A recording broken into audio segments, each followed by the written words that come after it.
and Hello, welcome. everyone. Yeah. My name is Corey. I'm joined with James and Matt. Matt is our artist, and he is creating some tokens for our new Legend of the Five Rings adventure that is going to be an original adventure that I've written, and I will be putting on my Patreon, patreon.com/deadunicorn, if you want to get it, but it's not available quite yet, but we're gearing up for that. Also, once the game actually starts, you better start putting those character polls back up. Oh yeah, Oh, yeah, definitely. that's right. Yeah, why Definitely. haven't we done that for Blood of the Because Lioness? it's Now that I think James's about it. game and James gets to say what happens during it and he didn't.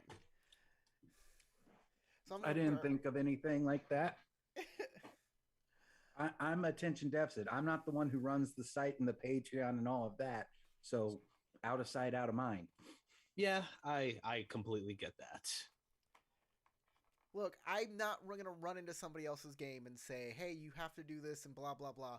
No. That's No, not what you'd I be do. saying, Fair. hey, I want to do character polls. And I'd be like, okay, great. Everybody write your own description and get an XP for it.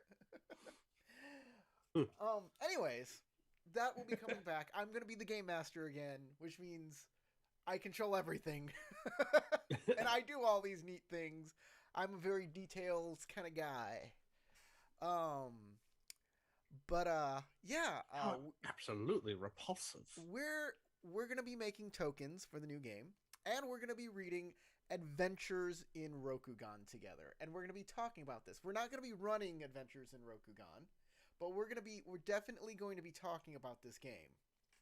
And if you're in the comments, feel free to give me a comment about how you feel about what we're reading, because we're gonna do that discussion as well. And I'm on the YouTube on my laptop, so I can see the comments too and respond there as well. And So you don't Matt, have to worry about just and he's Mhm. froze. Corey paying attention to you. Oh, I'm glad you're on there. But when you got onto the when you got onto it, you froze for a bit. No, that was just a random freeze. Ah. Well, good. Everybody can see the comments. Everybody can see the what we're reading in the book. And Matt can interrupt us at any time to talk about more information he needs for his character token here. hmm Yeah, right now I'm just doing like a template sketch. It's not really of any particular character. It's just a placeholder. So before we get into Adventures in Rokugan, I think it's important that James talk to you about what the character is. James, did you go on the internet and find some inspiration, some Yes. photos and things? Did you send those to Matt? Please send those to Yep, Matt. he did. Yep. Excellent. Already sent them to Matt. hmm Excellent. It's two different pictures of one of the lead singers of The Who, Ah! one in a very formal dress and one in more casual dress. And obviously, for the token, I want the more formal dress version with some minor changes to the outfit. I love it. I But love it. his face is what I want to use for inspiration for my character's face. All right. I am so thankful that I have two screens to look at when it comes to Oh this. my goodness. Two screens is a must for me. I have so much going on here. I have like on one screen in front of me, I have the live stream, I have your Zoom, and I have the streaming software. And on the other page, I have the Adventures in Rokugan book that I can read. Mind you, I got a physical copy back there too. hmm Also, James, I do Mm-hmm. have a question. So, when it comes to the character portrait, what sort of attitude do you want your character to be presenting? Do you want him to feature a part of his personality, a little bit of his profession? Do you want him to like sort of hide who he is, or do you want him to show off some form of emotion? Yes, to That sort of all thing. of that, actually, Okay. because he's reserved quite a bit, which is standard in Rokugan. And he doesn't really, he's more a musician than a talker at court. Mm-hmm. Right? So, he tends to stay quiet and have his horsehead fiddle with him, two-string Mongolian guitar, basically, in a lot of ways, that's played with a bow. There's a reference pic of one of those in that that I sent you as well. Mm-hmm. The first picture I sent you, that outfit, but instead of black, purple, and the seam pieces like across that shoulder there and the belt, well, should be looking like black leather. Well, we're not going to see the belt anyway on the token, so don't matter there. But purple on the clothing with black leather for the edging on his outfit. And if you do include the center chest, he's got the unicorn mons showing right there. I Alright. would like you to put like any unicorn mons or something on a separate layer, just in case. Yeah, all right. If we want to share these with people and we don't want any sort of like branding on them, we can do that. That is completely fair. But yeah, we can put those mons on them for the L5R game.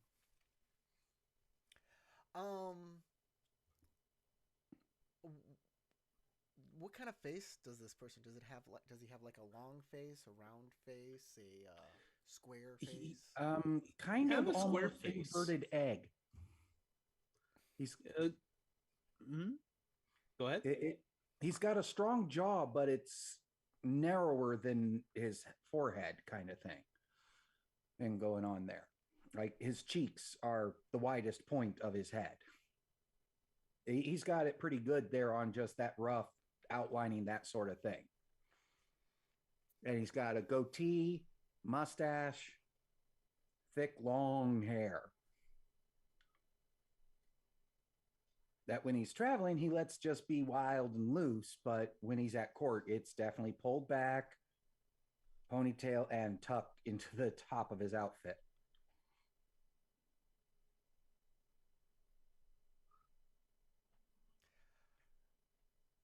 All right. I guess we'll go and start talking about Adventures in Rokugan right now. I guess. Like, do you need any more information, Matt? So far, I'm getting like a good bit of his personality based off of the image that I'm using right now from the lead singer, and his facial construction as well.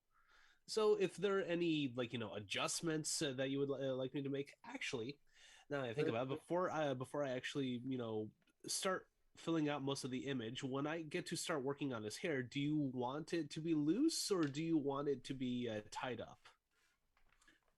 I want it to be tied up and obviously very long. Ah, all right. Because the token we're going to have be looking like while he's at court, which is how he would be wearing it there. Mm-hmm. But while traveling or outside of the castle or something, he lets it run wild and actually opens up the upper layer, has an undershirt underneath, and just lets everything flap. What would you He's like a lot more relaxed when he's out on the road. What would you like on the token? But on the token, it's closed up, looking like at the courier. Okay. Courtier. So let's talk about Adventures in Rokugan. This is the first book that Edge Studios put out. Fantasy Flight has the rights to Legend of the Five Rings, and they have subcontracted Edge Studio to make the role-playing game from now on. And Adventures in Rokugan is their first book. And it's not going to be... they're not stopping the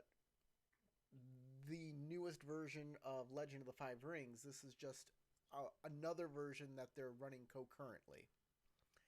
And what Adventures of Rokugan is basically 5th edition Dungeons & Dragons rules, 5th edition D20 rules for the world of Legend of the Five Rings, which is going to get very confusing talking about it, because the Fantasy Flight version of Legend of the Five Rings people call 5th edition Legend of the Five Rings.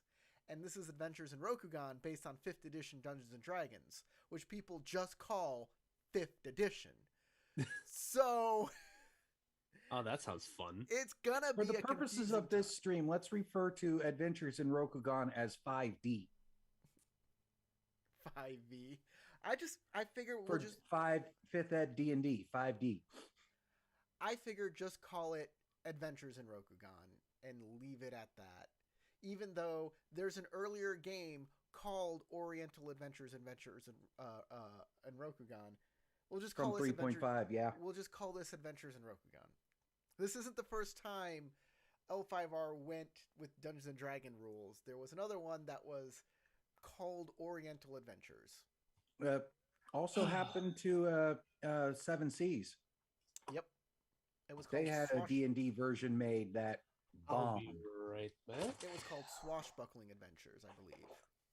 Mm-hmm. I hear the mournful cries of my cat outside my door. So give me a sec. So, the first thing I noticed, I looked at this cover, and I scrolled down here, and this, there is a crab samurai here that looks exactly like Hida Nozomi. Much younger than her Wheel of Judgment days. Oh, yeah. Well, she started out this young.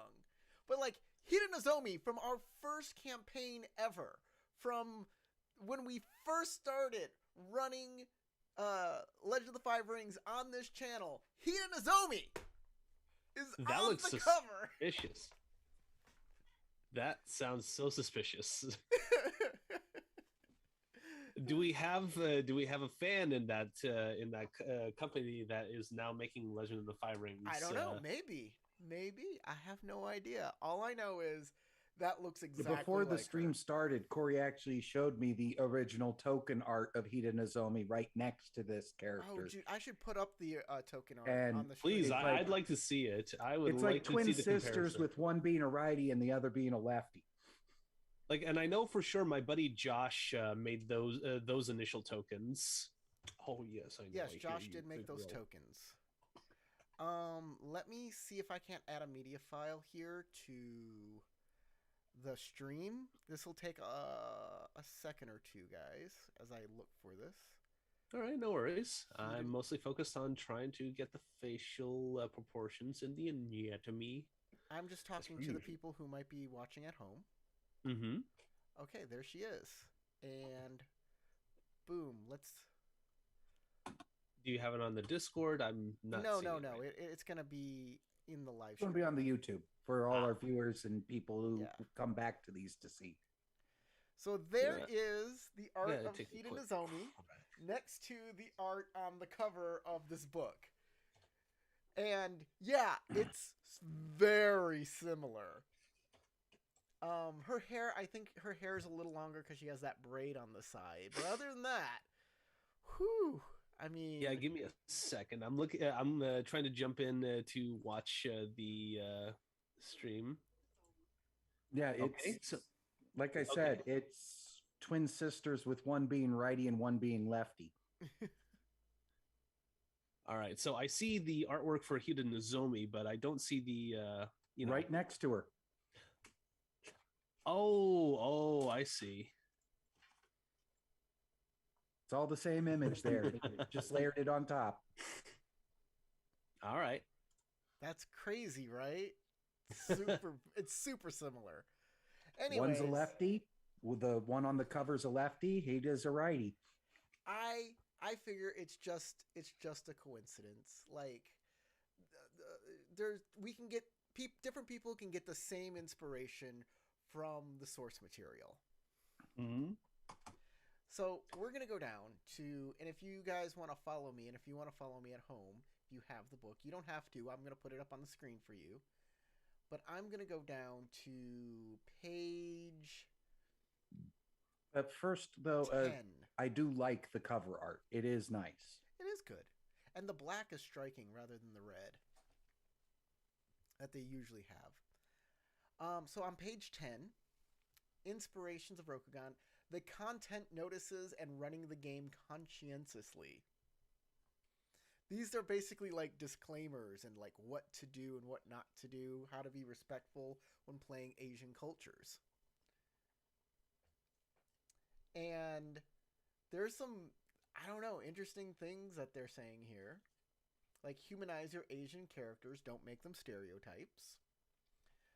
Don't speak in Asian sounding gibberish as a way to speak a language you do not. Yeah, much better to go, I say this in this language. Yeah. Well, you know, we make fun of fantasy languages all the time. And True.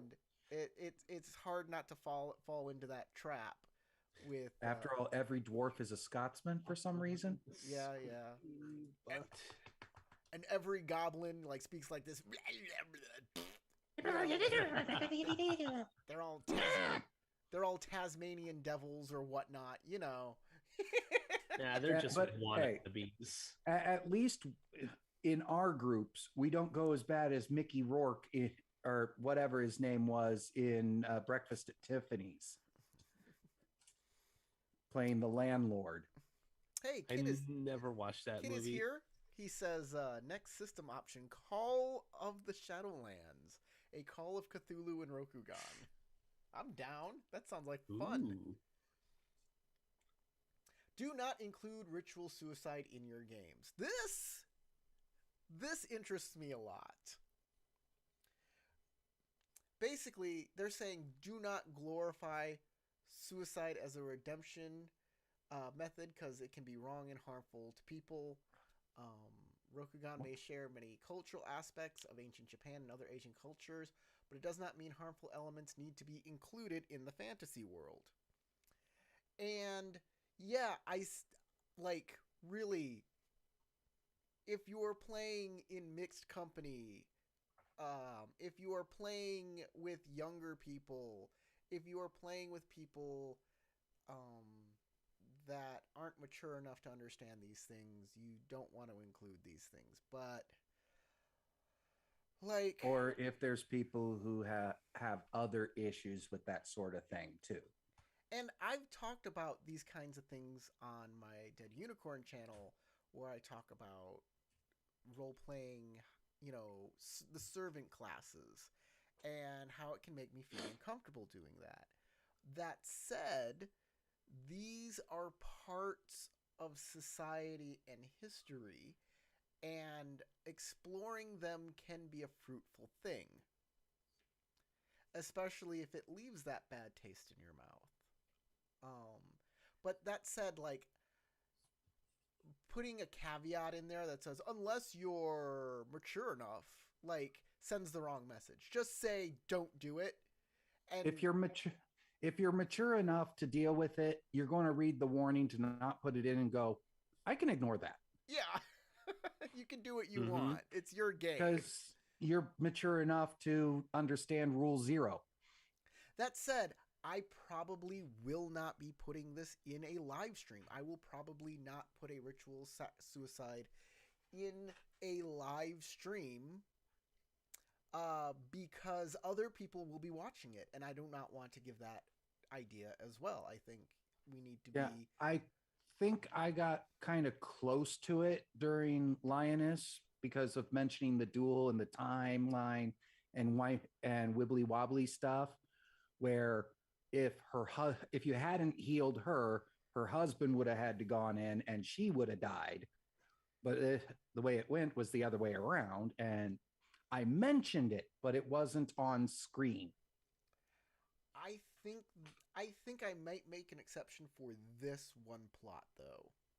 Let me think what you think, whether I should do this or not. A character is been dishonored and is going to commit ritual suicide because of it. But the PCs know that this person is in the clear and is innocent. And it is up to them, a race against the clock, to redeem this person so he does not have to do it.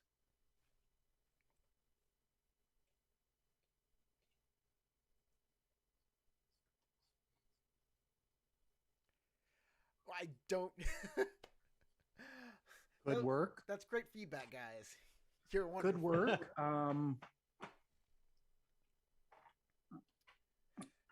I think it's much better just to leave it out. Yeah, because generally speaking, if they know somebody is working to try and clear their name, they're not going to go through with it until all options are exhausted or they've been ordered to. Yeah, that's the thing. Mm-hmm. They've been ordered to do it. And so they have to do it unless their name is cleared. But generally speaking, if you're ordered to do it, you go outside and it happens right then and there. That's not 100% true. I said generally. There are, you need to be spiritually cleansed. There's a ritual that you have to follow. Sometimes, you can get away with, a week of spiritual fasting to, cleanse the spirit before you do such a thing. You can make up all sorts of ideas and excuses. A Shugenja friend can go, it is bad timing.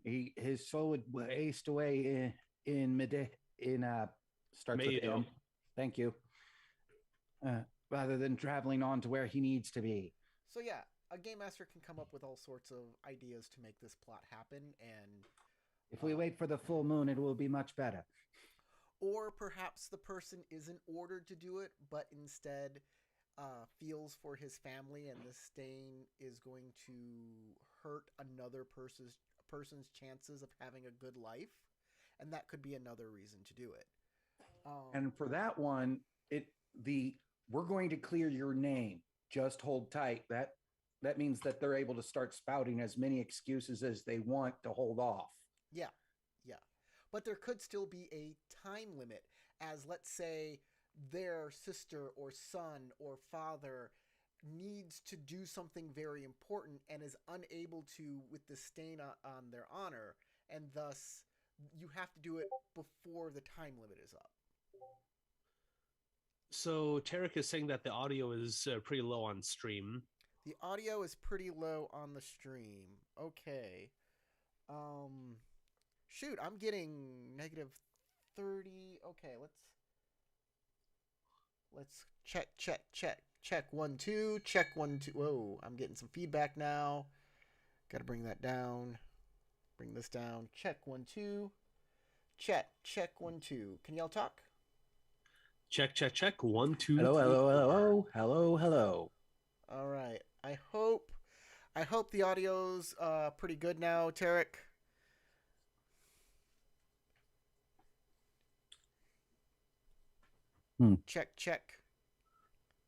Check 1 2. My laptop's acting weird, so I can't check the sound levels on it. Sorry. It's all right. So quick question. So he just said much better. So quick question, James. So is your character right-handed or left-handed? Because I'm going to add the instrument to the sketch. He's right-handed, which means the neck would be on his left side. All right. I also didn't realize that I was drawing the image in reverse, actually. So when I flipped it over, I noticed that this button was on. I'm like, wait a second. Oh, I did the image backwards, but I could flip it. Yeah, it's all good. And in fact, with the looking that way, that means that the neck of the instrument actually comes across the front, and that works out just fine. Yeah, so it'll be probably visible in this circle right here. And I'll have his hand holding the on to reference the pic for the instrument I sent you actually has a close-up of what the top of the instrument looks like. Yep, I see it. And is actually one of the instruments The Who plays. Nice. Which, by the way, any viewers out there who don't know who The Who is, it's HU. Put the word "the" in front. Look them up. They're great. All right. The Who as in HU who. Got it. Not the WHO, just the HU. Yep. They are a Mongolian metal band that uses traditional instruments like the horsehead fiddle. And I don't know what the flute is called. but as well as an electric guitar and a couple other Mongolian instruments. So it also says be respectful of religious elements. One person's folklore is another person's religion, and a lot of the elements in Legend of the Five Rings comes directly from Shintoism, Buddhism, and other aspects that are deeply held beliefs of different Asian cultures, and that's a sticky wicket. Mind you, there are a lot of role-playing games that also use Christian iconography, and they seem to get away with it just fine. So, and also be mindful. I mean, think of Neon Genesis Evangelion. I remember hearing that the creator of that show absolutely had no idea what the heck, what Christianity was about. They just used their iconography to create a lot of the imaging and references when they made Neon Genesis Evangelion. And it still came out to be a very well beloved franchise. So, yep. Yeah, it was only relatively recently that they admitted that they had no clue what any of the imagery they were using actually meant in Christian context. I loved it. I don't care. It was great, though. Yeah. The ending was rushed and weird, but the rest of it was great. To just recontextualize these things, I thought was a good idea. Because, I mean, we've seen all of these things in our media in that, context that we understand. And to see it in a fresh new context was actually pretty cool. Mm-hmm. So, okay, page 11. Don't try to explain someone else's culture to them. Yeah, don't mansplain to people. And the last two ones are really important. And I used to say this in the beginning of all of my L5R games. I've stopped saying it because I don't think anybody cares. But if anybody does say something, I always say that we enjoy Eastern cultures, but we're not from there. If you have a problem with anything that we say, do, or create in making this game, please speak up. Please put a comment down so we understand what we are doing wrong and that we will change. And that's what these last two. Understand that you may mess up and commit to growth. And I think that is a great message. A little addendum to what he said about putting it in the comments section. We're trying to be respectful to it ourselves. Please be respectful to us with it as well, and tell us how we can do better. Yeah, exactly. Don't just say, "Oh, you got this wrong," and be mad at us. Tell us how we can do better. I don't even care about that. I listen. Otherwise, your mother. You're the one who sees them all anyway, so it's mostly on you. It is. I read the comments, but I still, constructive is much better than destructive comments. Yes, generally. But I have a pretty thick skin, and I really don't if somebody's mad because I messed up their culture or said something inappropriate. I get it. I understand why they're mad, and I do not begrudge them their anger. Then we got the guide to pronunciation, which is something you need to look at there, James. Yeah. But even with reading that, I will mangle it anyway. Yeah, I know. But we know this. We're gonna move on past all of this. What is Rokugan like? We all know what Rokugan is like. We're gonna move on all past this to our first part of the rules,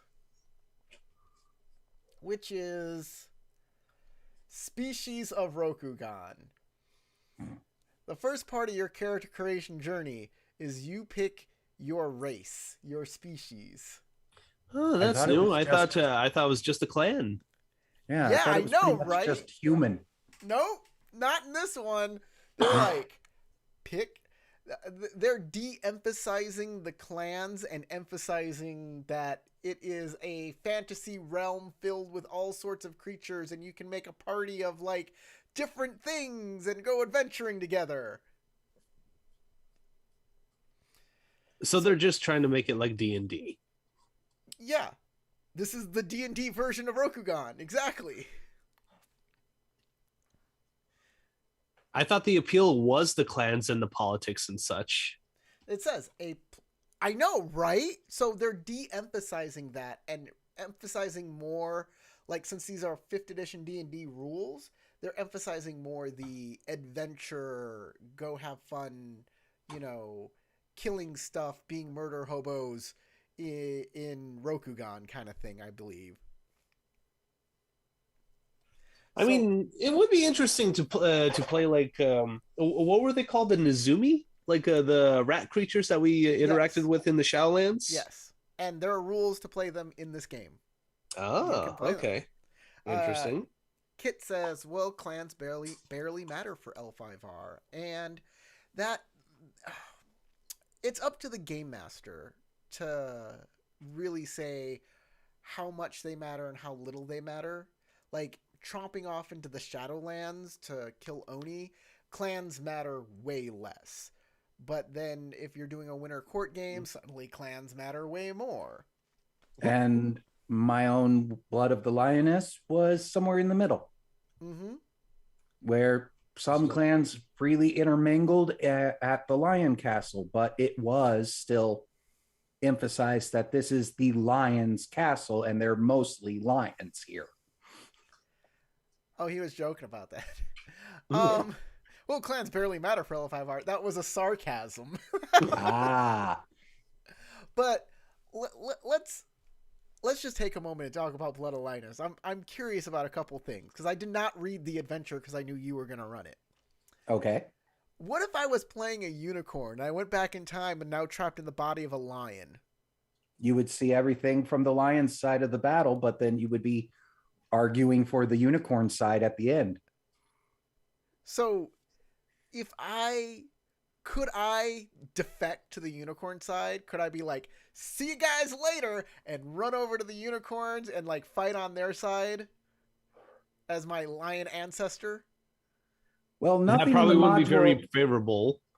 Nothing in the module says you can't, but it would be one of those that the ancestor would have such a huge loss of honor that might no longer be your ancestor. Yeah, exactly. I don't want this lion ancestor. Who cares? I'm a unicorn. We won this battle. Blah, blah, blah. And then we go back to the current time and suddenly your character just isn't there. Wow, you do that? You'd 100% just straight up murder the PC because, whoa. It's not murder. It's not murder because they never existed. I mean, you're taking them out of the game. What would be even funnier is like remember like, when Tarek got into that duel with the unicorn champion in the past, I told him there are certain things involving him that the timeline will protect. And he went ahead anyway. So I give warning first. For all the honorable talk that Tarek said he gave his character, he really, when push came to shove, compromised every single time. He was like, I made everybody take that oath that they would not mess with the timeline. Do you remember that?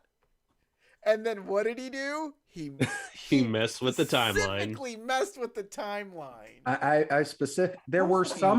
There was a certain amount of leeway because it wouldn't affect current time if you guys went and took the village on day 2 versus day 3 or whatever, or just as long as it went that the Lions were winning when the Imperials arrived. Right. That was the most important part. And the Unicorn Champion had to survive until after the Imperials ended everything. I just thought that Yeah, adventure was written that's- weird, that everybody was like a lion and on that side. Whereas as players, we wouldn't want to. It felt like I was kind of trapped as what I was, and the way I dealt with that is by ignoring it. And making sure that you did keep to what you knew of the timeline. To be quite honest, I made everybody oath to keep the timeline in order to keep them controlled. And I had no intention. No, if it suited me, I would do whatever it took. But that is my scorpion nature. That was, I was doing it because I was like being a scorpion. And if that made things bad for the game, if you were like, Corey just took me aside and were like, Corey, don't do that, I would have been like, okay, that's fine, I won't. But really, in fact, the way the module is written, I was supposed to write up all of your ancestors and hand you those character sheets. yeah. And I'm like, nah, I'm doing lazy GM. You get to keep all your abilities and stuff you already got. Yeah. Why play half the game as somebody you didn't make? That is also weird. A weird way to write an adventure. Even weirder, it just gives a 2-line description of each of the ancestors. Oh. That's it. That's all I had to work off of. I would have had to go through the 20 questions basing off of that all it's telling me is their Giri and their Nindo. And their name. That's it. This is the centerpiece of the adventure. The centerpiece. So it's bad. Bad stuff. Anyways. So I'm glad that I am a lazy GM and that I have a lot of experience improving a lot of shit and reading between lines, because this module, for somebody who wants everything detailed out, is not for you. If you are okay with having to fill in a lot of gaps, doing a lot of stuff yourself, a lot of it on the fly, then you're fine. But it's like, if they really wanted to put out all the details, because you notice I never named and barely gave any description for the enemy commanders. Because it only lists how many there are. They don't. And when you read NPC descriptions, they never put a physical description in it. I never see physical descriptions in L5R NPCs, and it there wasn't even a name attached to them. Yeah. The Unicorn Champion was the only one on the Unicorn side, besides the Scorpion advising him, that had anything at all. He had full stats, but that's it. The Scorpion had a name, a very vague description, and it named an advantage and a disadvantage and Nindo and Giri, and that was it. That was it on the Scorpion, and he got the second most detail for the Unicorn side. It's a ninja. Ninja and Giri. So, well, let's move on. Let's get back to the Adventures in Rokugan book. The Blood of the Lioness is a little railroady in some places, like Kit said, and a little like way too vague in other places. It wants a hard railroad, but gives you no train.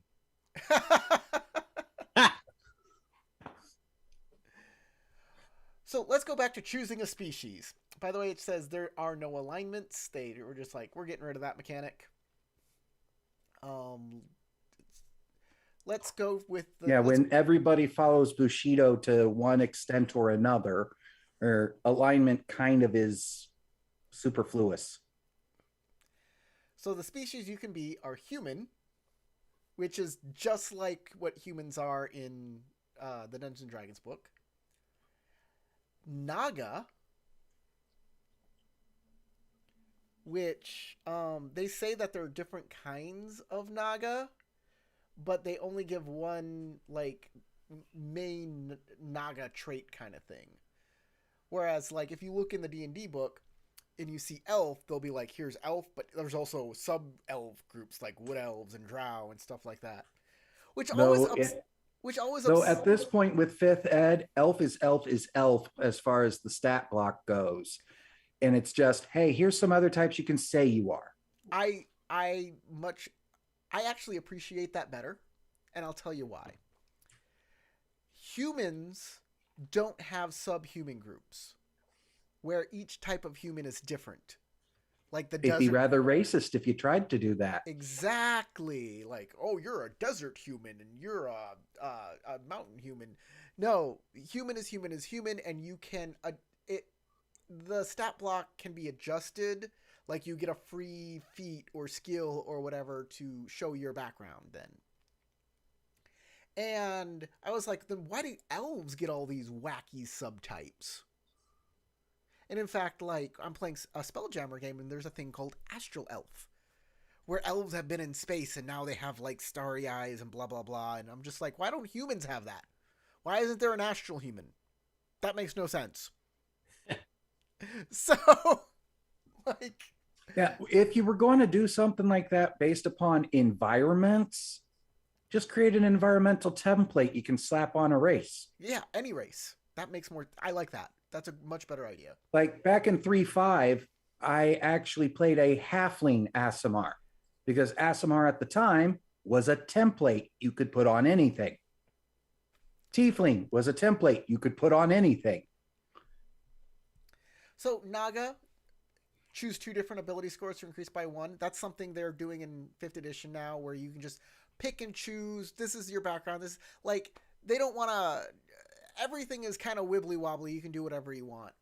So it also helps reduce min-maxers picking a particular race because it has the most power for what they're doing.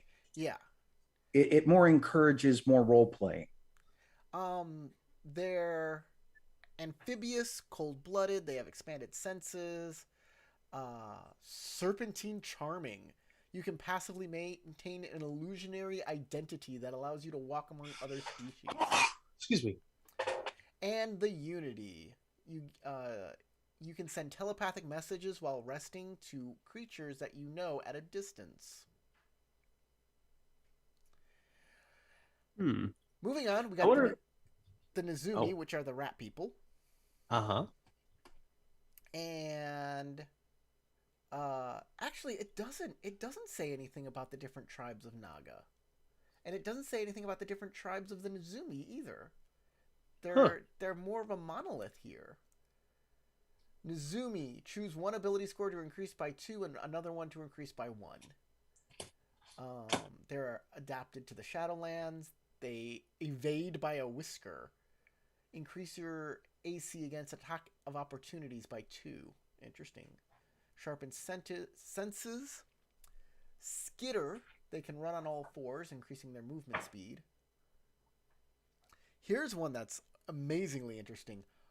Mozoku. You can play a Mozoku. Mozoku. I'm trying to remember which creature that is. The blue faces? You know... Oh, no way. The guys who, like, shepherd the dead in the Realm of Waiting... Who I had appear when Katako pulled one realm close by, and it said people only get to move as the Mozoku let them. Yep. So I had one actually kind of there and visible, but he actually couldn't physically interact. He was just fucking with everybody there. So yeah, you can just be a big demon guy walking around with everybody else. Walking through town. Hi guys, big demon person here. I judge on the bureaucratic. I'm on bureaucratic business for the celestial heaven. I'm on bureaucratic shore leave. I'm on vacation, guys. It's okay. I could just imagine like 2 peasants interacting with one another. One's an atheist, and the other one's like, "All right, pay up. I won the bet. There is an afterlife." Heck, now I almost want to pull a 2-flower if you ever actually did run adventures in Rokugan. play a People- Mozoku who's got little round glasses and is constantly taking notes while wearing a Hawaiian shirt and is just so pleased to be here. He talks And with a when people Minnesotan go, accent. "What are you are from the celestial heavens? What are you doing here?" "I'm on my vacation. He talks with a I get one a century." He has a Minnesotan accent too. Oh, I love the realm of people, don't you know? He's got a camera. "Oh, and this food, we have nothing like this back home." Oh, what you call this? It's it's a sushi, you say? A sushi? And what is this in it? It's raw. It's They eat raw. sashimi in it? What's sashimi? Fish? What's a fish? Frank, they eat their fish raw. And then Frank goes, "I just got grilled fish from the next stall." I don't know. They said it was tempura. Just they fry it. Anyways, Mozoku. They also get to just choose whatever traits they want. +2 to one, +1 to another. They get dark vision, true demonic true form. They can transform into their true form by spending a bonus action. So apparently they're just like look like humans until they decide to look Not. like a big demon guy. It seems like both the Naga and the Mozoku can just make an illusion to look like a person. Oh man, what'd be really cool is if you can play as a Rakshasa. And I still have a hard time saying that name. Q of the dead. You are not alive, so you cannot die in the traditional sense. However, if you are killed, you vanish back to the realm of waiting, leaving only your items behind. There you must wait to get another assignment to visit the mortal realm, and fill out any paperwork you incur while in the mortal realm. That sounds hilarious, actually. It's like, oh, I have to work through all this paperwork again. "But my vacation isn't over." Very funny Hey, stuff. you're the one who died during your vacation, so yeah. Have fun with that. Oh, demonic true form features. Select 3 features from the list below. You benefit from these features when you are in your demonic form. Inured to an element. When you select this feature, choose one of the following damage types: acid, bludgeoning, cold, fire, force, lightning, or thunder. You have resistance to the chosen damage type. Natural weapons. You have claws, horns, tails. Inverted weight. The world pulls on you differently, allowing you to leap great distances and walk on walls. Shrouds of the soul. You are surrounded by buzzing insects, screeching bats, or wailing spirits. Neat. Spiritual force. You invoke your authority over the spirits of the dead, wielding their power as your own. You immediately gain favor to your proficiency bonus. While in your demonic form, you immediately gain favor equal to your proficiency bonus. You can perform each of the following invocations once. Oh, you get spells. Commune with spirits, divine omen, threshold barrier. Okay. Strange physiology. You are much smaller or larger than your mortal form. You gain certain benefits when you shift in size. Swiftness and death. When you transform, you roll 1d8 and add it to your proficiency bonus. Add your proficiency bonus. Starting next round, your initiative value for the encounter is increased by this amount. Terrifying visage, thick hide, and tireless certainty. Now, if you think that was an interesting thing to play next to all the regular humans and whatnot, the next one is going to throw you for a loop. On page 36, you can play a specter. No. A gaki? Yep. You can play a ghost. Just straight up ghost. Oh my god.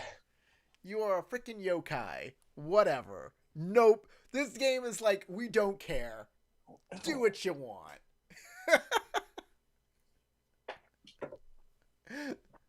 Imagine having a Mozoku and a Spectre in the same party. Yeah.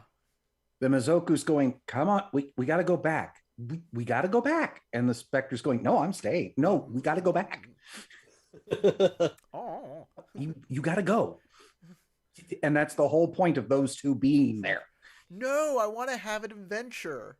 And he's like, we have adventure at home.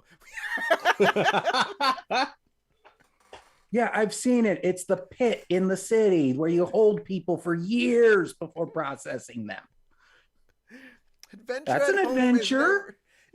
Adventure at home is never as good as adventure at McDonald's.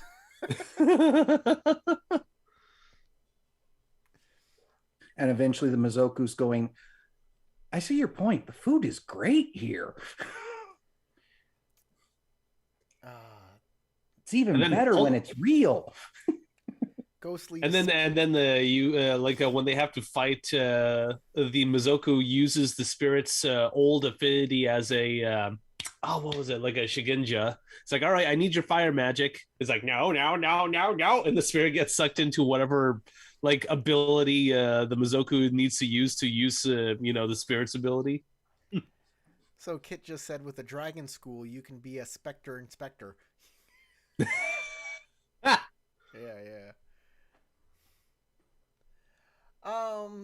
And if the Mozoku takes that school, then it's a Spectre inspector.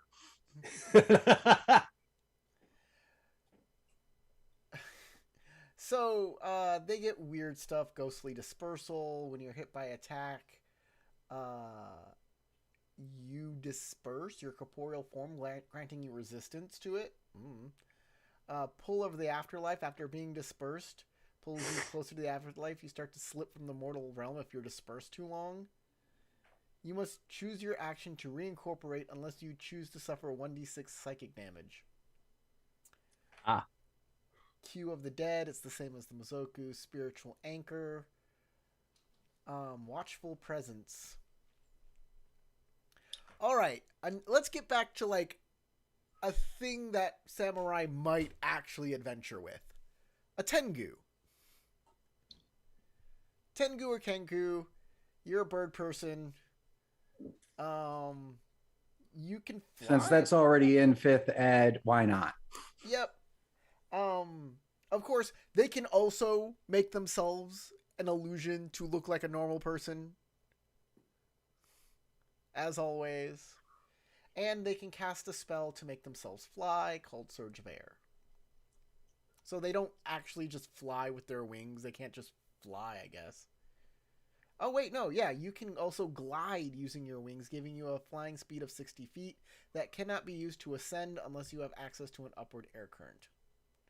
Yeah, I believe it's like you have to take a feat or something later to actually be able to fly as one of them. And then you can use a bonus action to call upon the air spirits to perform Surge of Air to blast yourself up, apparently, with the invocation. All right. Here's the thing everybody's going to play. This is the thing that everybody, this is going to be a huge draw. And that species is animal yokai. Animal shape changers.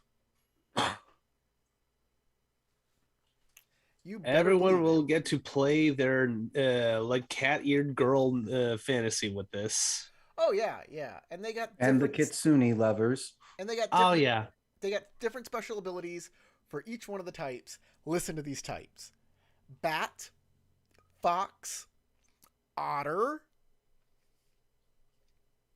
Is that it? Bat, fox, and otter. That's all they have. What? Wow, where's the cat? Where's the cat girl? What? Why such a limited selection? I don't know. Did they have an internal squabble in the company? It's like, okay, no, we have to make such a large list.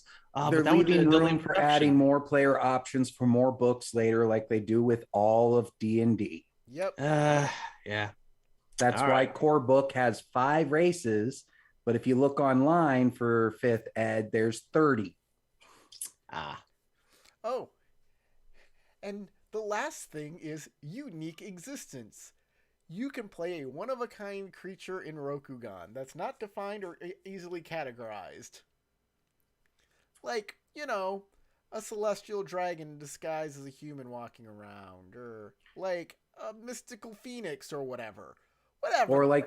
Or like that rumored spirit beasts in the sea cave. Oh, sure. Which, since you guys aren't going to be checking it out, I feel free to actually talk about them a little bit. They're Welsh dragons. Oh. They're Welsh dragons that have traveled very far. And they just were looking for a place to be left alone with all the knights coming after them back home. Mm. And since the villagers haven't done anything to them, they're leaving the villagers alone. Huh. So, Adventures in Rokugan is a game where you can have a party with a dragon, a full-on dragon, A kitsune. a kitsune, a ghost, and a demon, and they're all chilling out having adventures together. I can see the draw in that, unfortunately. You can see the draw in that. Yeah, exactly. I actually can see that too a little bit, as well as being a great jumping off point for telling a story. If nobody in the group is human, then they aren't steeped in the local culture as much, and therefore it's them exploring this whole new place. There's an interesting idea. But yeah, who cares? There's no Scorpion Clan crap. I mean, guys, I guess they're there, but who gives a damn, right? The old L5R buffs, they give a damn. We're now on Chapter 2, Classes. Are you ready to go through some character classes? Sure. All right. The first character class we have is Bushi. Sounds good. Sounds perfectly fine, right? Uh-huh. Let's see what it has to offer. Especially as we tend to go alphabetical order on these things anyway. Each clan samurai of Rokugan has unique traditions for its Bushi, passed through the generations or developed to combat the unique challenges it faces. And it goes through all of the clans. That's where they hid the clans. But it just kind of gives you a description. There's no rules about it. Like, Unicorn Clan traditions. The core of the Unicorn military, the Shinjo Outrider tradition, emphasizes speed and flexibility. And there's no rules here. So, like, what if I'm playing a Mozoku and I come from the afterlife? What tradition do I have? Am I part of a clan? How does this make... I don't know. So they get their proficiencies, they get their starting equipment, just like Dungeons & Dragons 5e, and then they have their abilities that they get. And the first thing is focus points. By understanding the rhythm of battle, you can find the exact right moment to begin pressing attack. This clarity in combat grants you focus points that fuel your martial techniques. So basically, they're giving you a resource that you spend to do your special abilities. I guess this is what a void point is in this game, maybe? Could be. Could also be that they're taking from like Pathfinder with Swashbuckler and Panache, and Gunslinger with their special abilities and all of that. Yeah. Because both of those classes get a special pool of points to spend on their things. Grit, that's what it's called for the Gunslinger. Yep. I actually played somebody who had both once. Very short-lived game. Mostly because the game master didn't know how to deal with me. So you start each encounter with 0 focus points. You gain 1 focus point at the end of each of your turns. Wow, this is some bookkeeping. When you unlock combat stances at second level, you accrue additional focus points at the end of your turn based on your combat stance. At the end of an encounter, unspent focus points are lost.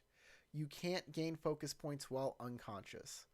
So every turn you're like marking down a new focus point or focus points. Do you need to get like glass beads to like pull and to show in front of your game? Or just pile them on your character sheet? Yeah, like, whoa! Hey, I'm sorry there, kitty cat. Didn't know you were behind me. So like these glass beads here is what I use for resource points in other games. And I use those little decorative glass beads that are sold at the dollar store. They're basically a lot of the same thing. They are. Those I find are bigger though. Yeah. They're a lot There bigger. is that. These are very small. And they're made by Chessex, and that's why I like them is basically the size. And they're not expensive. They're like maybe $3. I think there were two something or other, 280. How many you get in there? 50. Or 40. So for about 40. The same price, you get twice the size and twice the number at a dollar store.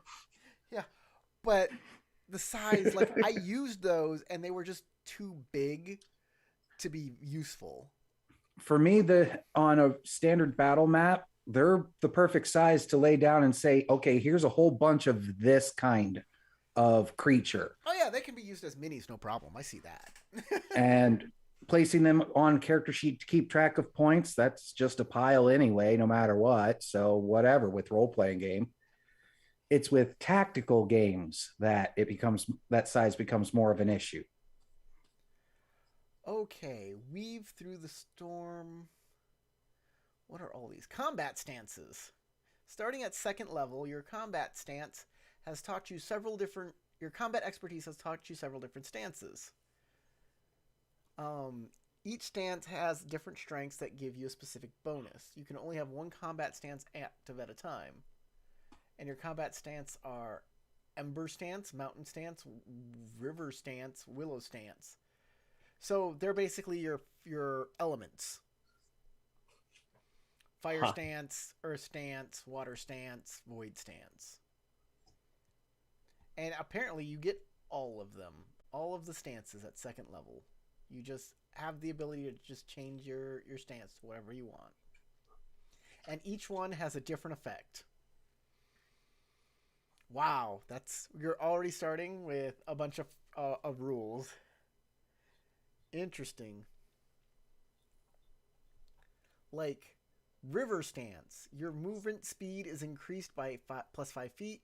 Additionally, on your turn, you can spend a bonus action to perform a dash, disengage, help, or search action. At the end of the turn, gain 1 additional focus point for each of the following actions that you perform: dash, disengage, help, or search. Ember stance. When a hostile creature that you perceive ends its movement within 10 feet of you, you can spend your reaction to have it suffer the marked for death condition for 1 minute. At the end of the turn, you gain 3 additional focus points if you reduced at least one hostile creature to 0 hit points since the end of your last turn.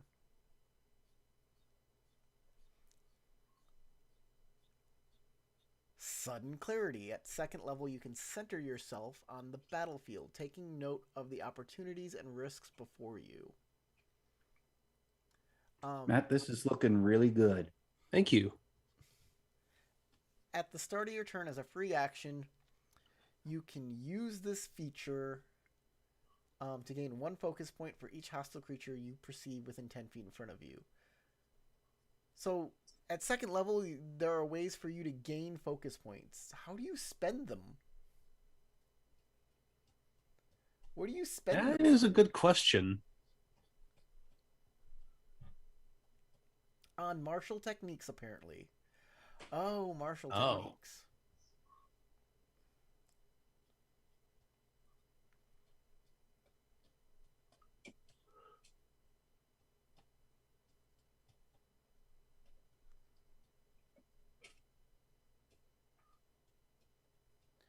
Oh, it it does say at 2nd level, choose 2 stances you have mastered from the following list. So you only get 2, and at 10th level, you get another one.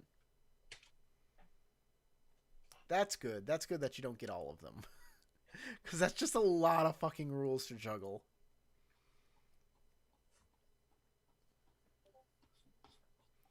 Okay, that makes more sense.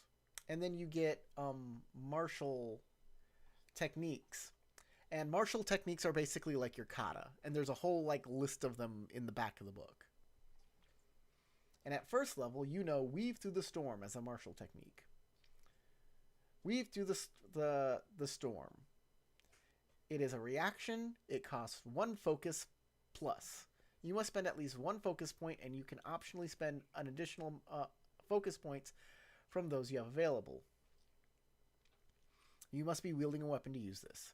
After a creature you choose as a target for an attack, or after a creature chooses you as a target for an attack, but before it rolls its attack die, you can spend your reaction to increase your AC against that attack by 1 per focus point you spent. Additionally, if the attack hits, the damage you take is reduced by that amount as well. If you cause the attack to miss or reduce the damage to 0, the attacker suffers the disoriented condition until the end of the next turn.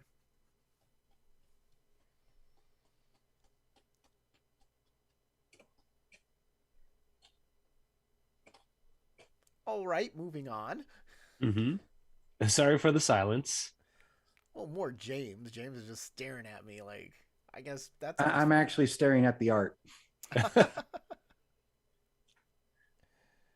Sorry for the distraction.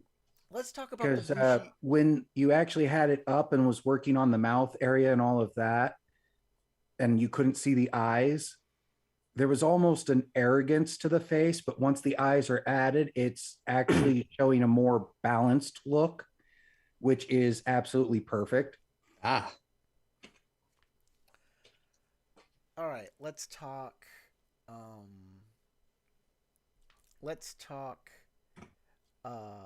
Bushi Archetypes.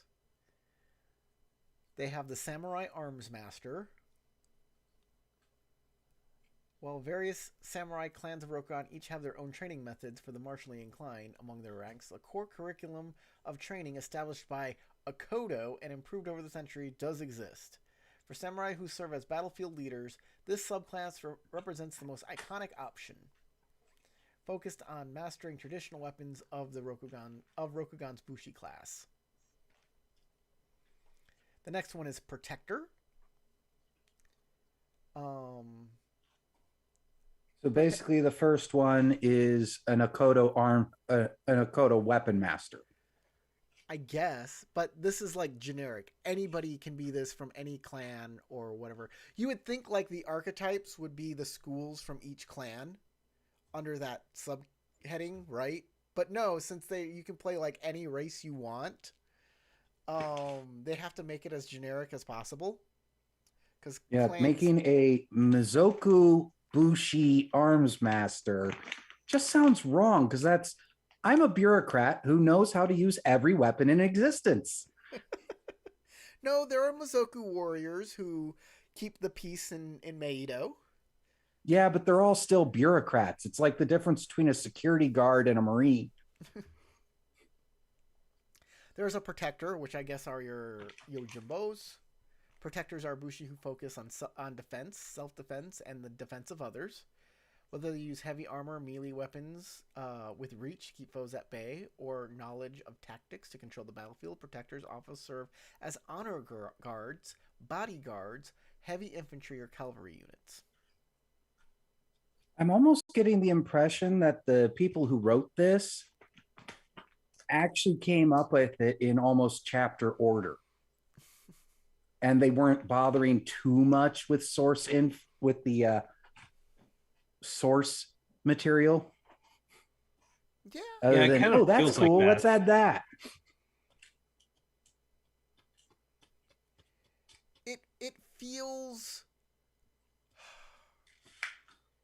It feels at the same time generic and like safe, fan servicey all at the same time. Like, not in like L5R fan servicey, but like Trying to bring D&D players to Rokugan and hope they move on to Fantasy Flight. maybe, I don't know. You know what it feels like? It feels like D&D meets anime. D&D meets what? D&D Anime. meets like Oh, D&D, but with like a anime about medieval Japan. You know what I mean? Yeah, I can see that. Like it's Inuyasha D&D. Or Rurouni Kenshin. Rurouni Kenshin. Well, does Rurouni Kenshin have like monsters and stuff in it? Just what some of the samurai are. But yeah, like this is D&D Inuyasha. That's what it feels like, right? Yeah, you're probably a lot closer. Yeah. But there would be some aspect of Kenshin thrown in as well.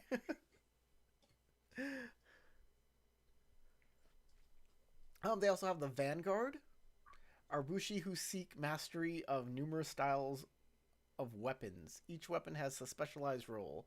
The bow to strike at range, the spear to strike close, to strike as range closes, the sword when a foe moves into range of within range of the spear, the knife when too close to use the sword, and unarmed blows for the closest fighting. Vanguards take full advantage of each weapon's strength rather than focus on mastery of one.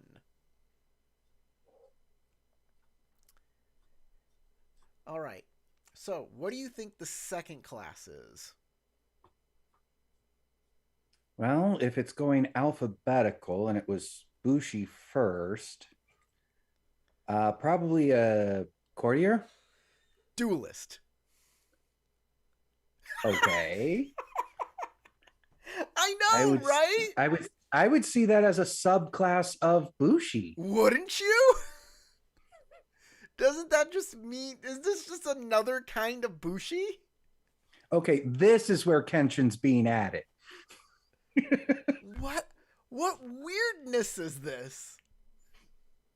I think I'm just gonna kind of skim this for you guys. Sure. So they also get martial techniques. They also get their own combat stances, but their combat stances are different. Because they're more focused on one-on-one rather than mass battle type things. They have duelist archetypes, which is the Blade Master, which is the mastery of a single weapon. The Adept, who find the boundaries of tradition and then push back. Creative and cunning, these duelists dedicate themselves not to mastering a particular weapon as they do the art of victory. So they're dirty fighters? Apparently. Yeah, they like to sword break. They like to punch you. Sure. Death Dancers. Sometimes fighting a duel isn't about winning, it's about making sure your enemies understand the folly of challenging you. So they just straight up kill you.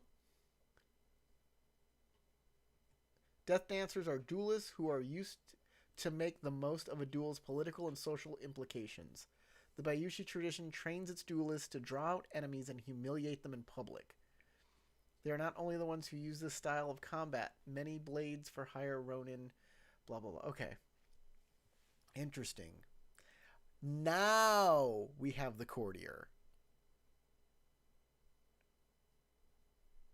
Do these guys get focus points? Do the duelists get focus points? No idea. I'm going to look. No, they don't get any focus points. Huh. No, they just get specials from their stances, they apparently. Should get focus points.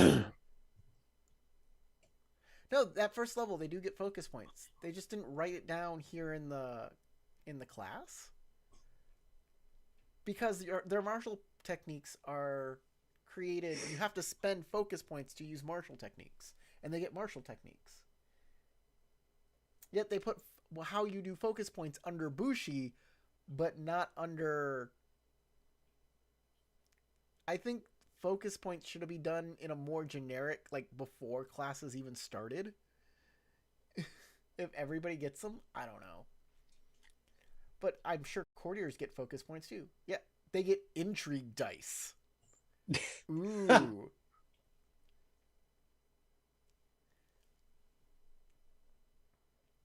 Courtiers get intrigue dice. With your insight, you can see into the hearts of others, and with your words, you can stir and provoke them to act. You start with 2 intrigue dice, which fuel your rhetoric flourishes, your rhetorical flourishes, and class features. When a rhetoric flourish calls you to spend intrigue dice, you roll them and use the results as these dice as instructed.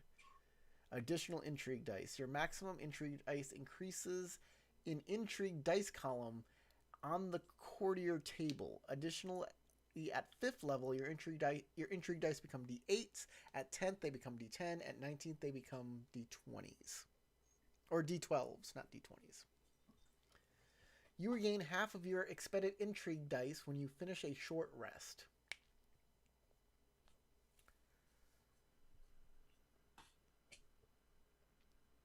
Starting at 2nd level, you gain access to more rhetorical flourishes, which allow you to spend intrigue dice in new ways to sway, reinforce, or undermine characters around you. You learn 2 additional rhetorical flourishes from the following list. So I guess rhetorical flourishes are what shuji are.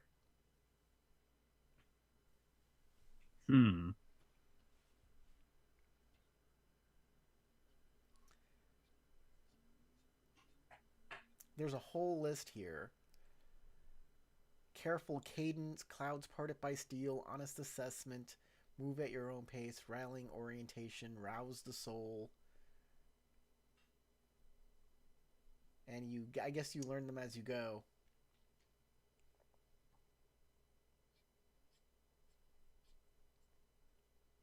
All right, Courtier Archetypes. The Diplomat? Yeah, sure. That makes sense. The Investigator? That's a good one, yeah. That's it. Just 2. I think. Leaving a lot of room to add more later. Wow. Yeah, just 2. Yeah, it seems like they're also kind of trying to kill off any chances to learn other skill sets. So let's say, for example, what I'm trying to do with my character in this upcoming game, a battle courtier. That's true, but you can always multi-class for that. Can you multi-class in this? Of course you can. In this it uses the same module? Rules. Yeah, it uses the same rules to multi-class in 5th edition D&D. Yeah. Oh, okay. Multi-classing is a thing. But remember, in D&D it's rules, highly simplified from what I remember from 3.5 and others and all of that, where it's like, okay, you're multi-classing, so you gain these particular class features and move on. I'll be right back, guys. All right, sure. So James, as always, Matt, you are doing amazing with this. I mean, I gave you a couple reference picks and blathered a little bit about the character, but didn't really give you a lot of direction, and you're nailing it. Thank you. I appreciate it. Like I said on the previous art stream, the best artists have a little bit of psychic in them. And you definitely have that. It definitely helps that I consider myself a spiritual individual. Don't really believe in any one religion, but I do believe that there is a higher power that's allowing me to help access a few things. Part of my own faith I refer to as polytheistically agnostic. I don't deny the existence of any gods. I just follow the ones I want.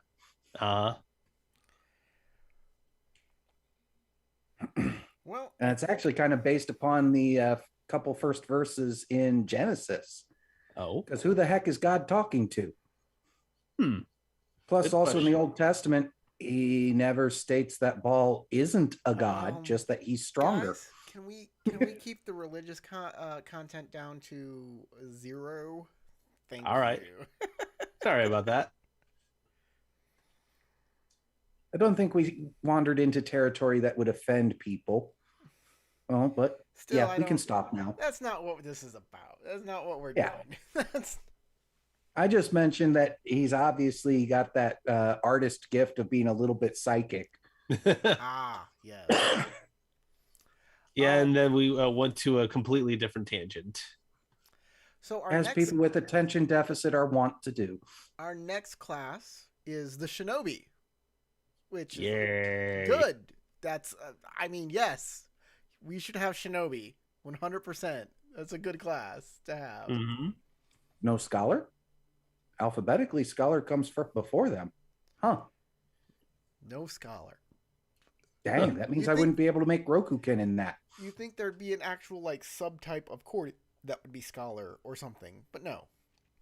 Maybe it's a subtype of like monk or something. Maybe. So, they get ninjutsu.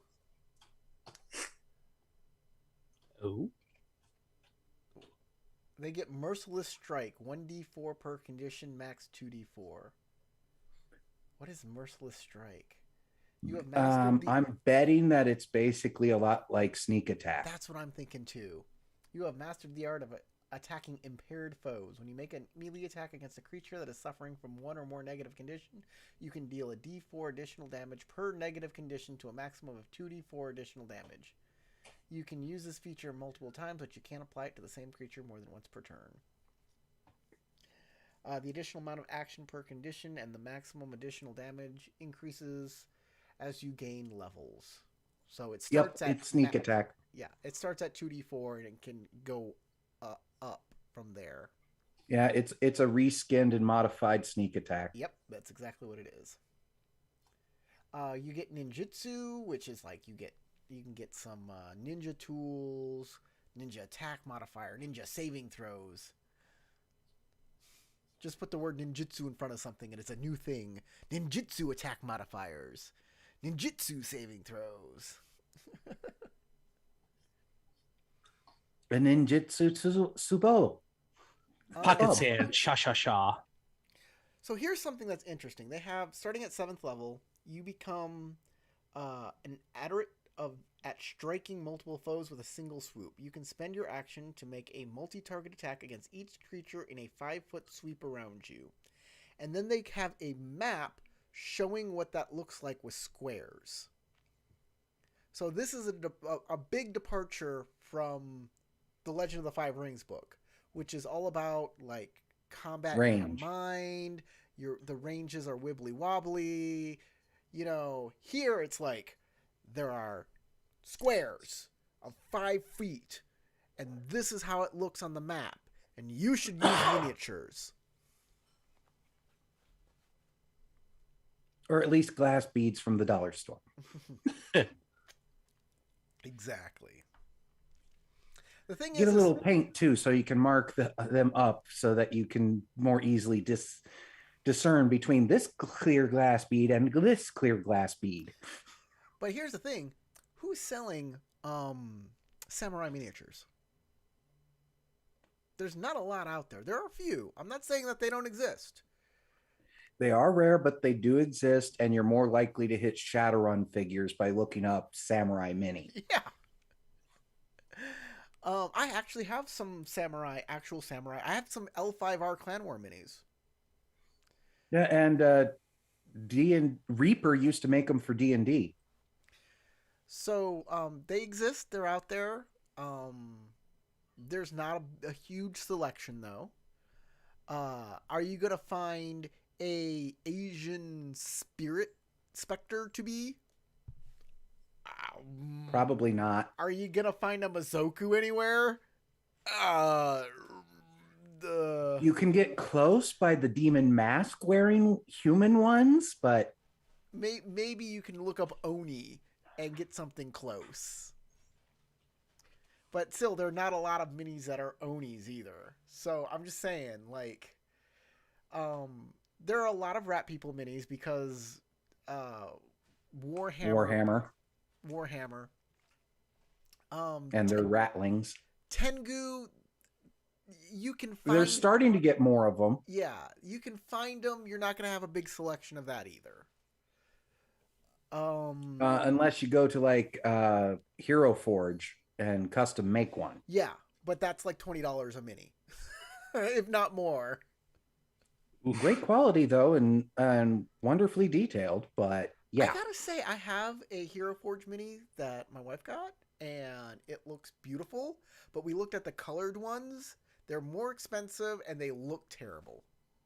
So we just got because a it's impregnated the color into the plastic rather than actually being on the surface. yeah, it doesn't look great.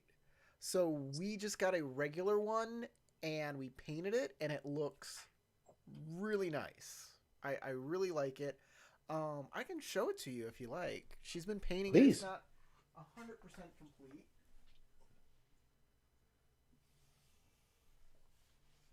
But it's pretty cool. Let me open up my camera features here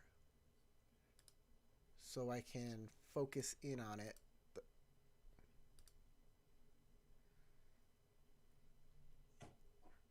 Backlight compensation.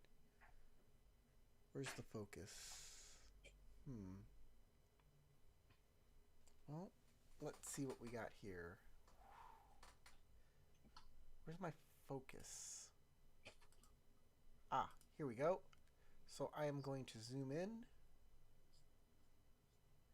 And I'm going to change the focus. Still focusing on your face. Oh, there it goes. Ah, nice. That is amazingly good. Hold on, let me turn on a light here. There we go. There, now you can see the colors better.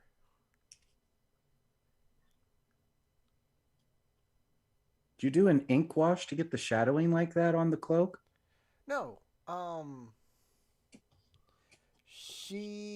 I think she started with a darker color and painted lighter over it. Ah, So that also is a great she technique. highlighted as she went. So she doesn't paint minis that often, and the technique she learned, I mostly showed her, and I think she looked up her own techniques. And she's a painter. She's a painter of her own. She knows she makes regular canvas paintings, and a lot of those methods work for. Minis as well. Let me zoom back out here. There I am.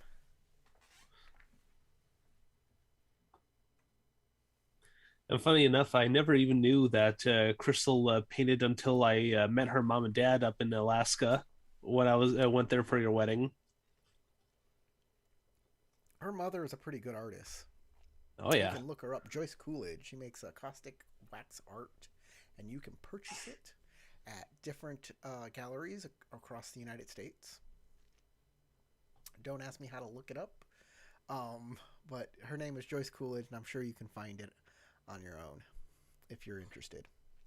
Yeah. My mom also has a little bit of fame, at least around here and amongst the Appalachian Trail hiking community, because she did 3 consecutive trips on the Appalachian Trail and took photos the entire time on all 3, setting the record for women on completing the Appalachian Trail all 3 times in a row. And when she got back in Broad Ripple in Indianapolis, one of her friends had a gallery and was like, "Hey, let's put your pictures up." And by the end of the 3rd day, there were no copies left. Every single picture sold. Nice. Which mom was like, "Okay, this will fund my next 2 trips." And then she wasn't able to go. Aw. That's bogus. Well, her mom died, my grandmother. Oh, okay, gotcha. So that's why she wasn't able to go again. Yeah, that's perfectly understandable. So we have some Shinobi archetypes I can talk about. Sure. We have the Infiltrator and the Saboteur, and that is it. We don't even have an assassin. Probably since they did away with the alignment grid, and in 5e, in order to be assassin, you have to be evil. They just went, yeah, let's just not put that in. Oh, you can be anything and be anything in 5e now. but they still have the alignment grid because in Dungeons and Dragons, alignment is important to the cosmology of Dungeons and Dragons. So it will always The outer be there. planes don't exist without it. Exactly. Exactly. And I could go with an entire spiel about why alignment is important in Dungeons and Dragons, and by pulling it out, you're actually removing a core thing from the universe of D&D. And while you can pull it out and do whatever you want with your own game, if you want to run a D&D world with all of its rich cosmology, you're doing yourself a disservice by removing it. That said, Infiltrator and Saboteur, I mean, these things pretty self-explanatory. And then they have an entire thing about ninja tools and how each one works. And they have maps showing like what a 10-foot sweep looks like, what a 15-foot wave looks like, which is basically a cone. A smoke screen, which has a range of 30 feet and a 10-foot radius. Showers of kunai, which you can throw up to 3 knives at multiple targets. They have a map for that. They have a map. Oh, they're taking a lot of inspo for this from Naruto. Yeah. We got some Naruto in here now. There's a lot of like anime-inspired stuff here. Yeah, Naruto. Got a little Kenshin, got a little all that, mostly Inuyasha for setting feel. What's the next class? After Shino, what are we Shugenja. missing? Shugenja. It's the Ritualist. Same thing, different word. It's weird that they're not calling it Shugenja and they're calling it Ritualist. And you're like, well, they're just using a more generic term, a more English word for it, so we understand it. But I'm like, yet they used Bushi instead of samurai, and Shinobi instead of assassin, or ninja, or even ninja. Yeah, like, come on, people. No consistency at all to be found. No consistency.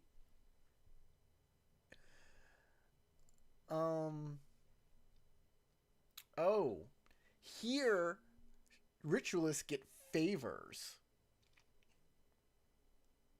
So, duelists and Bushi get focus points. Courtiers get the rhetoric dice. Ninjas get merciless attack. And these guys, ritualists, get favor points, where the kami give them favor. It reflects, it reflects a bond between yourself and the spirits. Favor is an abstract reflection of the willingness to go above and beyond. Yep. So you get favor points. My favorite flavor. When you perform an invocation, you must spend favor equal to its base favor cost to perform. They're not calling it favor points, just favor, but they're points. Interesting. My good sir, you don't have to quite point it out. Ritual... Well... I'm joking. Don't take that comment seriously. I was just trying to make a pun. By saying it's just favor, it can cause some confusion. Like, well, I got the favor of the Lion Clan. The Lion Clan owe me a favor. And then, oh, I'm spending favor. What does that mean? Are you calling in your Lion Clan favor? Or are you calling on the spirits? What's going on? And to say it's favor points is a better clarification that you're spending a mechanic to do a thing rather than a roleplay thing, because favor feels more like a roleplay thing, but favor points is more of a mechanic.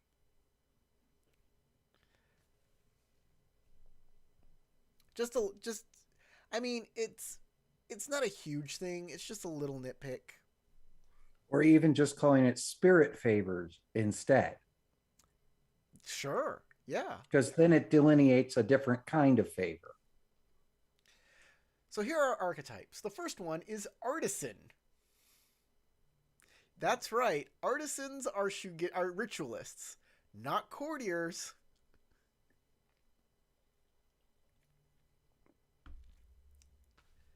I get it. Okay.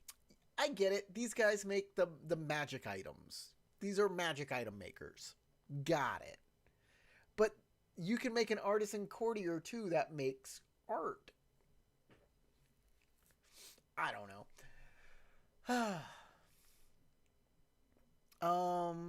Moving down, we have an elementalist. So I guess those are your standard Shugenja.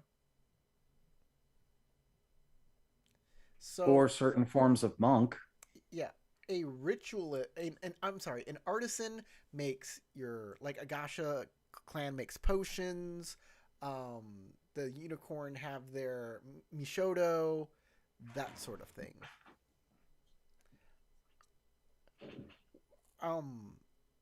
Artisans or artifact creators, artificers, which they really should be called, are actually a lot more rare in Rokugan. Elementalists are usually where they go. And when you see a Shugenja that's an artificer, they can also use elemental magic no problem.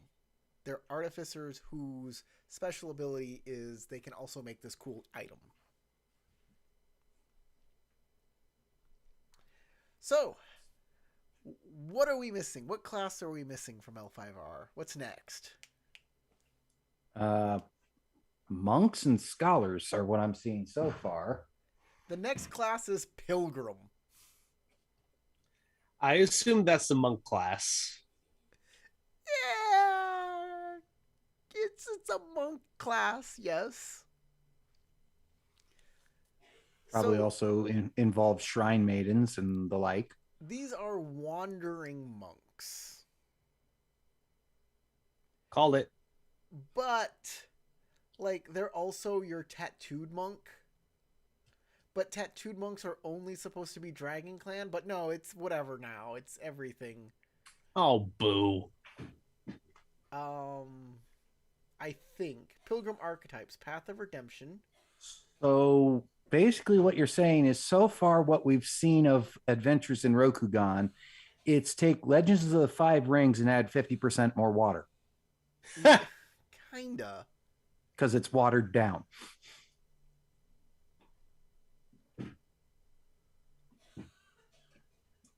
Oh, wait, no, these aren't the tattooed monks. I am wrong. I am super wrong. No, Got distracted by the art, huh? These are standard monks. Yeah, I was confused because they showed a big, like, dragon monk for a pilgrim. So, yeah, the art confused me. These guys get yin yang as their, like, thing that they spend. You get a unique resource meter, a balance track to reflect your yin and yang energy.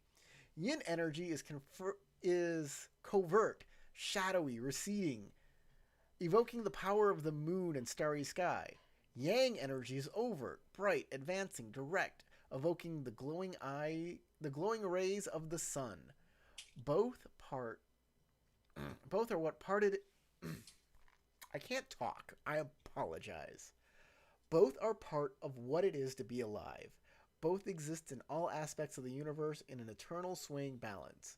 A pilgrim energy travels along 7-state balance track. In addition to having a passive bonus for being in that state, each state has a yin and yang value that is used by some externalization abilities. Each effect and state are shown below. So you have a yin-yang tracker that I guess you'll put one of those tokens on and move back and forth on your character sheet to show how you are at a certain point in time. And it's basically like a difference of 4 points. And a lot of these, there's like 3 balanced in the middles, which is 2, 2, 2, 2, 2, 2. So it starts at Yang Apex, Yang Rising, Balanced, Balanced, Balanced, Yin Flowing, Yin Apex. But each of these balanced aren't exactly just balanced. They aren't the same thing. They're neutral enemy, path of justice and resting position, neutral energy, path of harmony, resting position, and neutral energy, path of redemption, resting position. And they each have a different effect associated with them.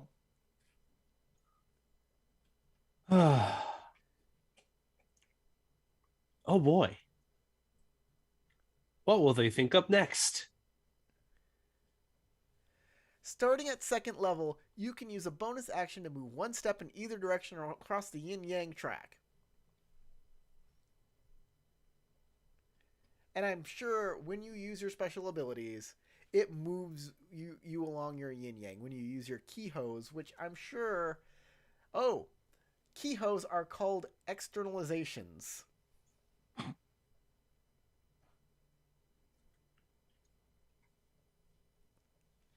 Yep. Remember me saying watered down? I'm starting to think that they may have put American whiskey in there instead. Because a lot of this is inconsistent and makes very little sense. At 7th level, you can use a bonus action to enter a form of enlightenment. You can only enter a given form if you meet its yin-yang requirements. Activating a form of enlightenment ends the effect of any other form of enlightenment you previously have entered. This is like an entirely different game. This is very, very different. This is a totally new way to play L5R. Yep. If you're going to make a new game system, start with your character creation, because that's going to inform a hell of a lot of your setting. And if you're trying to build to an already existing setting, you should make the character creation match that. Otherwise, you get kind of a jumbled mess that's all watered down or some shit. I don't know if this is watered down rather than... Like, if you look at this compared to what L5R is, and all of the work that's been put into it, you could say it's watered down. But I'm looking at this, and there's a lot of detail in here that I guess you're not seeing because you're not on the same page as me. You're not reading along. You're doing something else. And I gave you the books. I can't full screen the YouTube without losing the chat. Oh, you don't have the 2 screens like we have. Well, I technically do, in that I have Matt's sharing of Discord and showing the art on my main one, and then I have my laptop open to YouTube so I can keep an eye on chat. Oh. And I don't have a third screen to put the document on. So, you can alt-tab between YouTube chat and the book.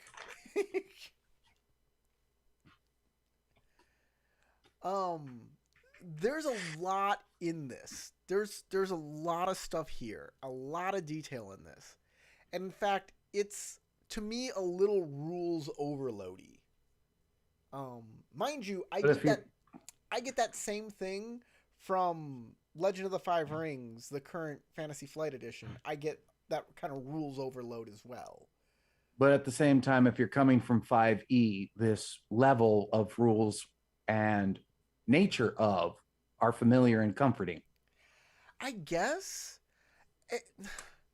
Look, when I look at Dungeons & Dragons 5e, they took out a lot of the baggage. They took out the resource points for most of the clans, because that is baggage that you don't need. So, like, this adds a lot of things that Dungeons & Dragons pulled out because they want it to make their game simpler, easier to understand, more accessible by more people. To add something like a yin-yang track, like, is Monk from the D&D handbook not good enough? Maybe they're changing the flavor as a reason because of it being in Rokugan and trying to add more flavor. And I understand that. and it's coming across to you and I like a dish that's been over salted. Yes. They're trying to add more flavor, but for you and I, it's going there's too. This isn't balanced right. You need a little more lemon or something. You need to pull some stuff out of it, is what you need. It's over busy. And that's a very strange thing in cooking. If you over salt something, but you aren't done cooking it yet, adding a little lemon cuts the salt. Kit says it seems like Solarian from Starfinder. This is kind of the problem I had with Pathfinder First Edition, where instead of like taking what made Third Edition great and refining that, they instead just used Third Edition and built on it all of this other stuff, and it made it way too cumbersome. And I left Pathfinder specifically because there was just it was too weighty. I couldn't no longer understand everything because it was too much. Power creep is a problem in a lot of things, a lot of different game systems as well. But for Pathfinder, I know why that happened. And that is when Wizards of the Coast abandoned 3.5 and Paizo bought the rights to it. They basically, part of the contract stated that they couldn't mass overhaul it. They had to treat it with the same open game license that it had before. So that's why Pathfinder ended up the way it was. Plus, also, Paizo had been a third-party provider for years for 3.5.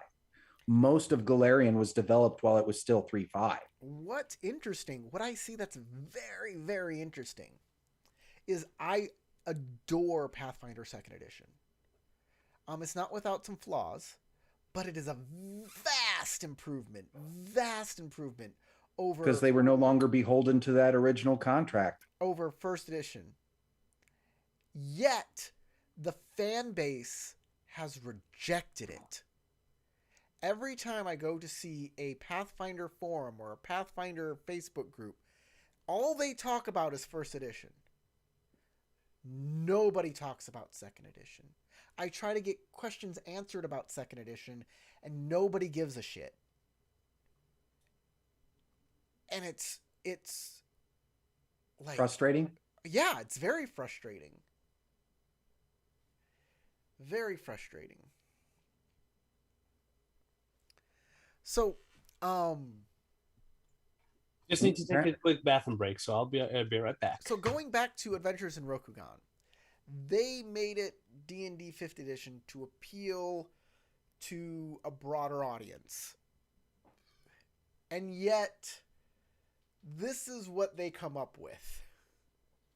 It's swashbuckling adventures and Oriental adventures all over again. Both of those bombed badly, and they were trying to make them stepping stones from 3.0 to their original systems. And it's this kind of overload that you and get. I will admit, though, that those tactics worked, because there were a lot of people back then that got into L5R because of Oriental Adventures. They didn't really like Oriental Adventures, but they loved the setting, so they went to the main game and loved it. Well, I hope that's what happens here. I hope that's... And same with Swashbuckling Adventures. People went, this is based on another game? Let's go look at that other game. I hope that happens here. I really do. I want that to happen. And maybe there will be some fans of this.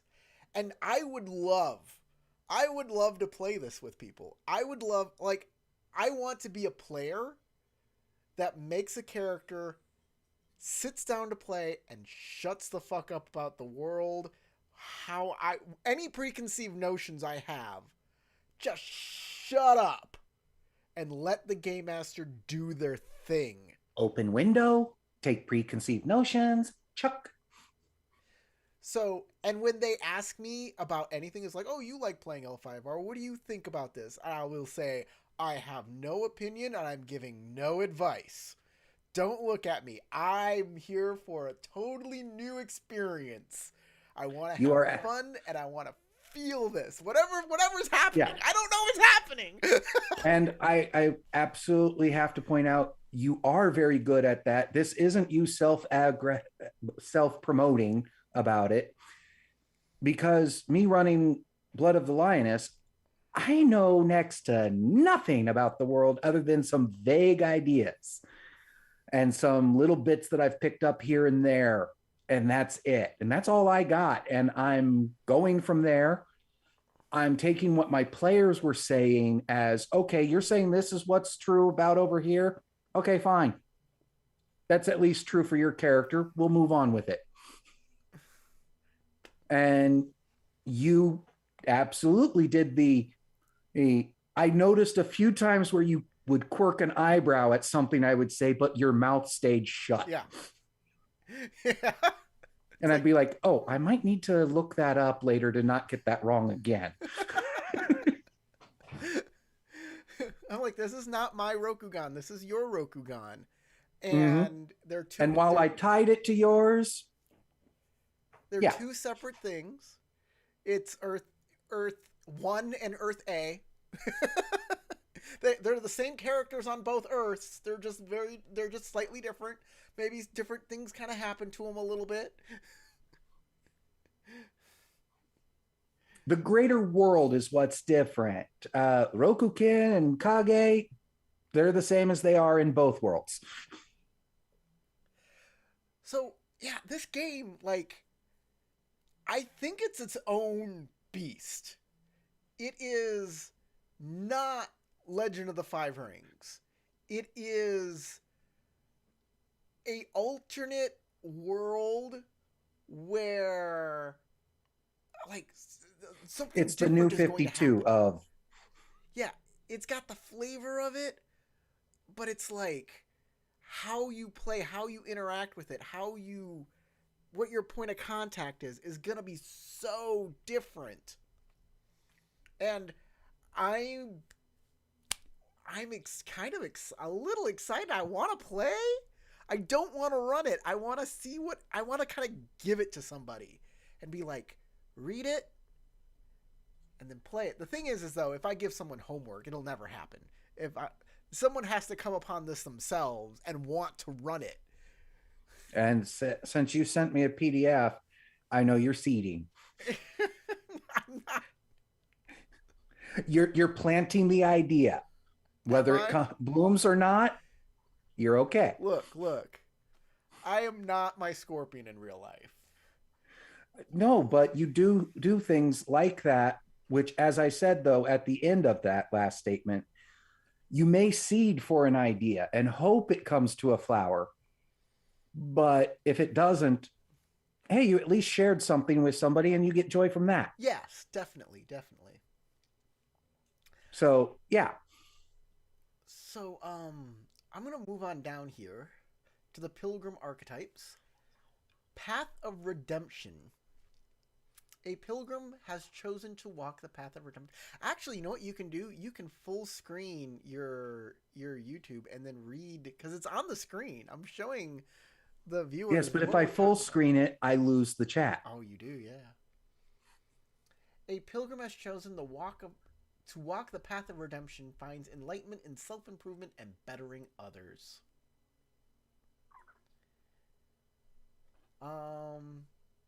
And then the Path of Harmony. With a name like Path of Redemption, you would think, oh, you did something dishonorable and now you're trying to make up for it. Nope. That's what I got from the name, but no, that's not it. Nope. They're just being like your hip pastor that's just trying to help you in life.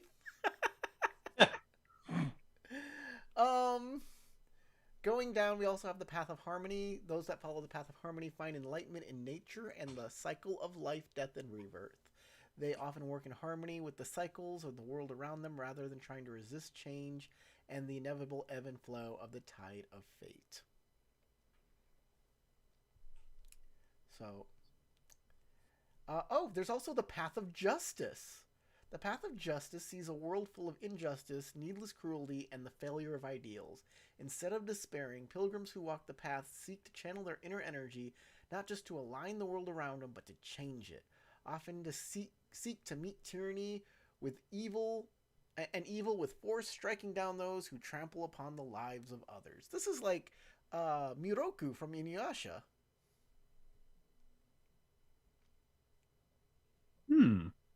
You're right. Now, what do you think is next? What are we missing? We got the monks now. We got the courtiers. We got the Shugenja. We got the Bushi. We got 2 Bushi. The demon hunters. What's next? Shrine maidens and the like. Yeah, another type of monk. Acolyte. Of course. And this time, we got a full-bodied tattoo person as the Acolyte. And it says... A Togashi monk. It says right here, Togashi Order. Togashi did not leave behind a dynasty of lineal descendants like his siblings. However, he did create a family to carry on his legacy. The Togashi Order. Acolytes of the Shadow. The Lying Darkness. Ooh.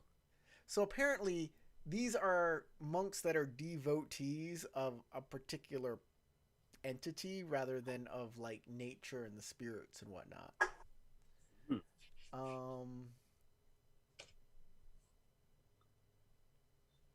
They do not get a yin-yang kind of thing. They get ego synthesis. Starting at 2nd level, you give yourself over to the world for guidance. When you complete a long rest, you gain inspiration. Starting at 5th level, you gain inspiration when you complete a long or short rest. I guess you don't need to roleplay your character to get inspiration. You just get it. At least during long rests. I really love... One of the things I praise 5th edition for the most is the inspiration rule. Which is play your bond, your flaw, your motivating goal, any of those things.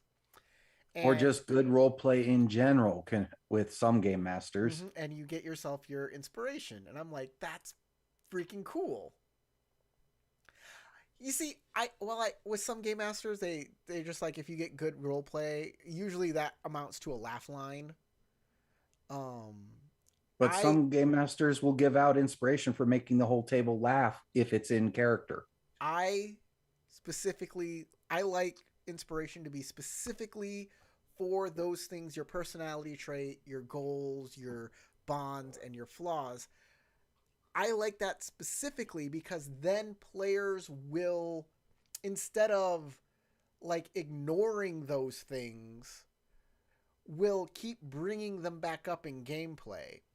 And that way I will remember as a game master to put in that flaw that they have and make it more part of the game. Like if they're greedy, having an enemy holding out a bunch of coins instead of attacking to see what they do. And then I give them more opportunities to play those things, and it just builds on itself and creates a much better game experience by doing that.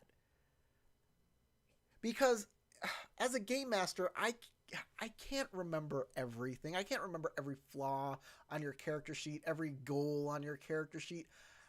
That's up to the player. And when the players say, well, you never put that in the game, I'm like, you never searched for it. You never acted on it.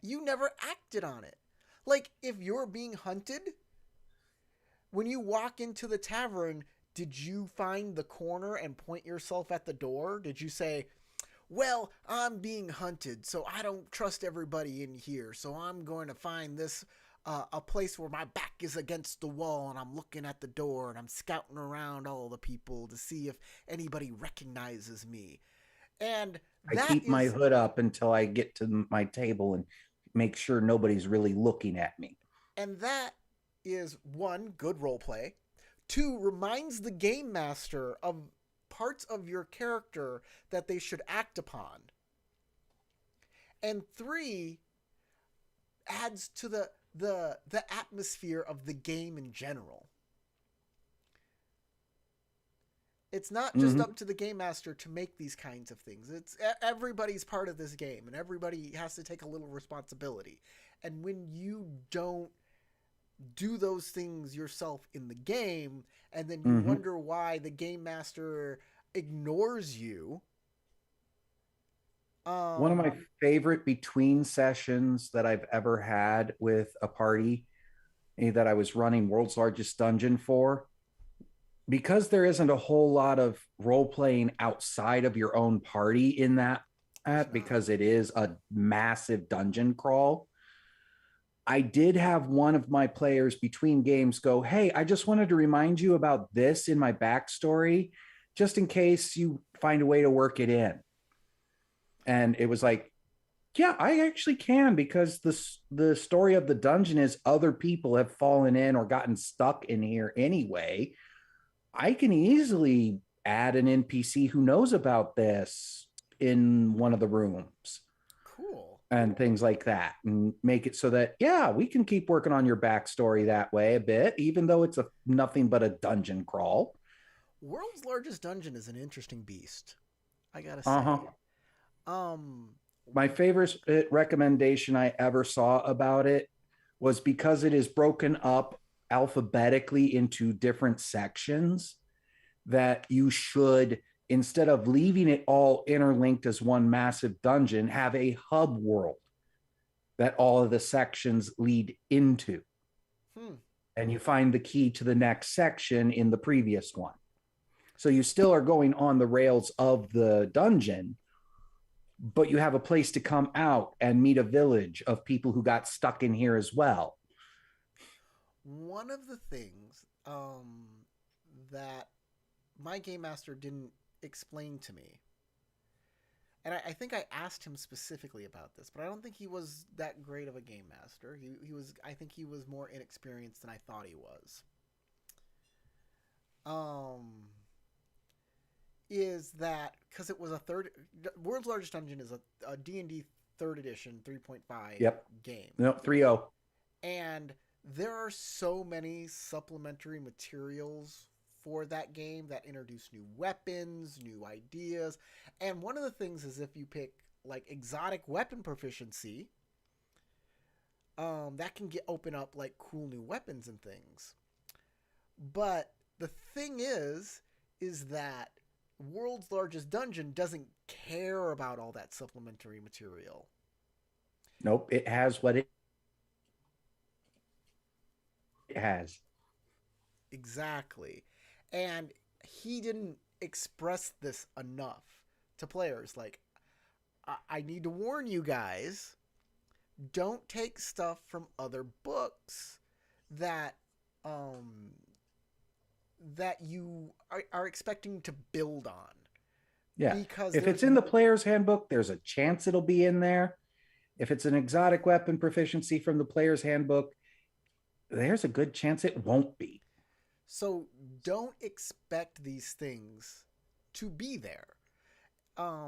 Just build a regular plain Jane character from the player's handbook and you should be fine. But if you're going to go off into crazy supplementary book land, realize that the stuff in there cannot be built upon unless I write it in specifically to the game. Like, you should not take the samurai class going into the World's Largest Dungeon, because there is nothing to improve your katana. Exactly. And if you're stuck on a katana, you're going to be on your starting weapon the entire dungeon and at a severe disadvantage after the second section. Exactly. Unless your game master rules that a katana is just another word for a bastard sword. So I actually had to come back to my game master and talk to him about that part way through the game. And I'm like, I'm not going to have any fun I built this character. You allowed me to build this character, even after I asked you about it, and you said, no, it's fine, everything's good. There's nothing here I can build off of. I need to remake this character. And he wouldn't allow me to remake the character, so I left the game. And that was a shame, because I was having fun. I wanted to know more about, like, we were talking to Minotaur people. Things were being kind of... Oh, you got pretty far. Yeah.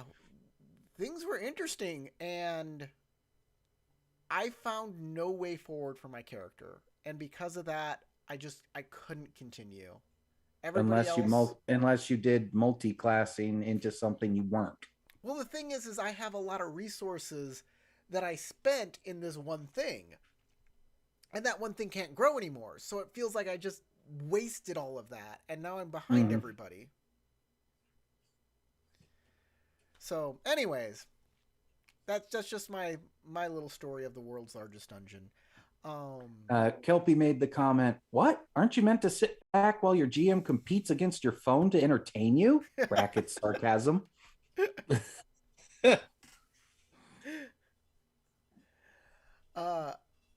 I hope that one day there is I'm sure somebody has fully converted World's Largest Dungeon to 5th edition. Oh yeah, I'm sure somebody has. Because there are conversion rules out there to go from 3 all the way to 5. Yes. But I hope that book gets an official re-release for 5th edition. I think would be a really cool thing. Along with World's Largest City, which did not get as much love as it should have. Can I tell you a secret? World's Largest City did get a 5th edition official re-release. It did? Yes, and I own it. Oh. I smell a game coming along. Oh, that's actually World's Largest City redone? Yep, Toolis. It was always called Toolis. No, World's Largest City was a companion book to World's Largest Dungeon. It was World's Largest City, and it was as big as World's Largest Dungeon. Yes, it was Toolis, the world's largest city. The book just said World's Largest City on it. Let me look it up. World's Largest City, D&D 3rd.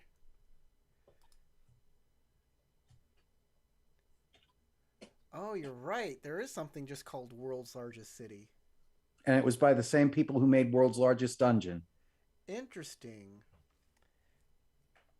When Toolis came out, it was Toolis, the world's largest city, it would say on the bottom. But this is something just called World's Largest City. Interesting. Huh. I missed that one. Yep. Same company, Alderac.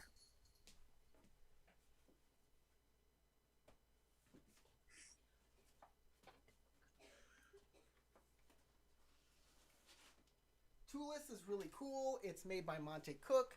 They created a 5th edition book for it and a cipher system book for it. So you can play in either rule set. And of course I got the cipher system because I like that better.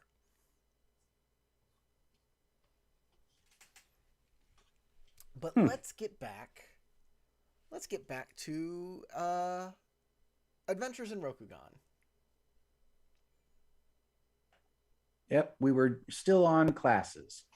So, the archetypes for Acolyte is Acolyte of Togashi. So you can be a tattooed monk Mozoku or tattooed monk Spectre. Which, how does the ink stick? Did you have to get all your tattoos before you became a Spectre? At 2nd level, you gain a mystical tattoo that binds the power of Togashi to your body, granting you the ability to use power of ancient, powerful beings. Looks like Tarek and Sasha won't be joining us. Oh, well. They just got done with their errands and are very tired. Oh, well. Oh, well. You'll probably have another one of these where you work on their characters. Yep. And then they have they have a bunch of different tattoos. Oh, so in earlier versions of L5R, they would have all of the different tattoos and they would give them different abilities for each one. They'd have the centipede tattoo and the bat tattoo and the dragon tattoo and the moon tattoo. But in L5R 5th edition, they just said, make up a tattoo you have and it gives you a bonus to this Kiho. And that's all they did with it. Which, I don't know, like, on the one hand, I'm like, okay, you made it a little generic, but it's easier to remember. It's an easier rule. So I get it. But now they've gone back and made a different rule for each tattoo. The dragon tattoo, the catastrophe cat tattoo, I guess. Oh, avalanche, tsunami, typhoon, or volcano. Pick one. The centipede tattoo. And that's it? Oh, bamboo tattoo, carp tattoo, chameleon tattoo, chrysanthemum tattoo, cricket, diamond, hummingbird, mountain, porcupine, wellspring, wolf, snake, tiger, and tortoise are a bunch of minor ones. I will remind you, based on the aspect of it being a D&D 5th ed, right? Anytime you say that's it, they're going to have expansion books. Yeah. They always do that. That's part of the problem with D&D 5e right now. They're more pumping out books that are purely player options rather than actually adding to the game. So one of my fears, one of the things I thought might happen is that books going forward would have both rule set in them. They did this during 2nd edition L5R where Oriental Adventures were coming out, and they would have books that would have 2 rule sets, one for Oriental Adventures and one for L5R 2nd edition. And did not work well. This can't do that because the rules are so, like, the ideas are so different. Acolyte, they're definitely making it their own thing. It is. It's 100% its own thing. Acolytes of the Shadows. This is the lying darkness, the nothing. You ever watch The Neverending Story? That's this. So I'll like to tell you the story of the nothing. Would you like to hear the story of the nothing? Would you like to sit back and hear the tale of what the nothing is? Sure thing. Once upon a time, before the universe was created, there was nothing. But the universe was lonely and desired something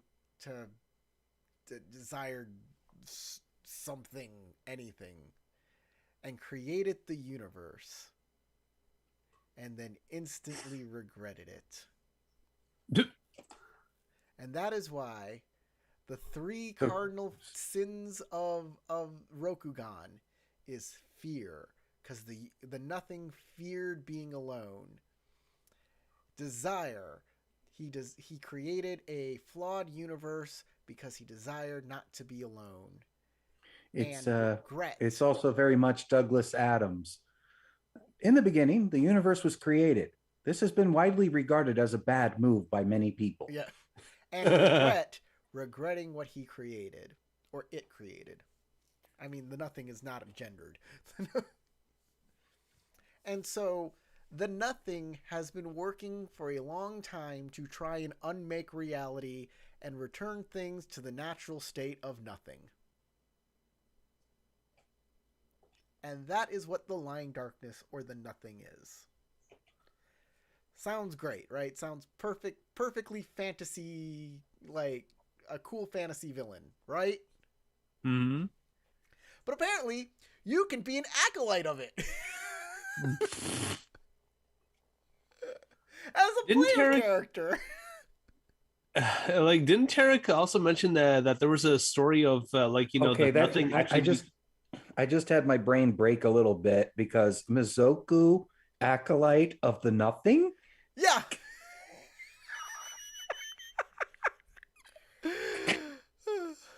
Okay, Matt, what were you saying? Isn't that just an Oni? So I want to ask, wasn't there the spirit of nothing that infiltrated the Scorpion and became head of the Scorpion clan? So it didn't become head of the Scorpion clan. But yes, the Scorpion are using the Nothing.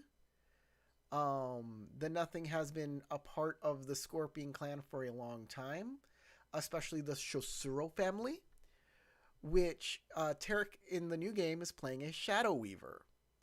And Shadow Weavers use the power of the Nothing. Oh, so they're aware that it's a part of the Scorpion clan.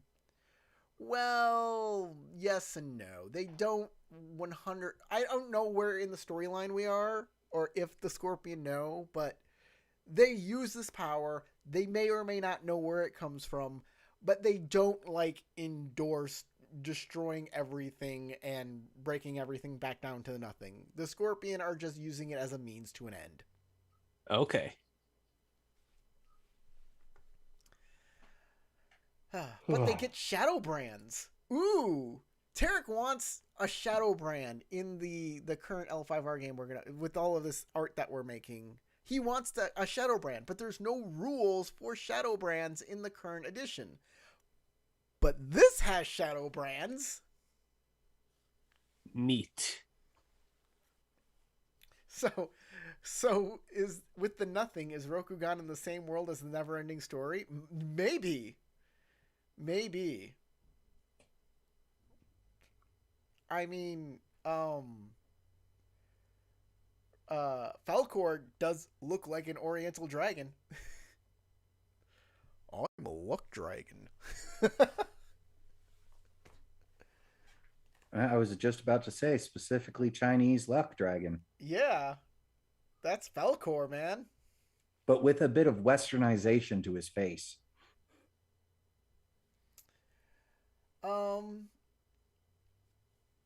So yeah, they get different shadow brands, and each shadow brand does something cool. Brand of Shifting Night, brand of Division, brand of Dire Might. There's only 3. There's only 3.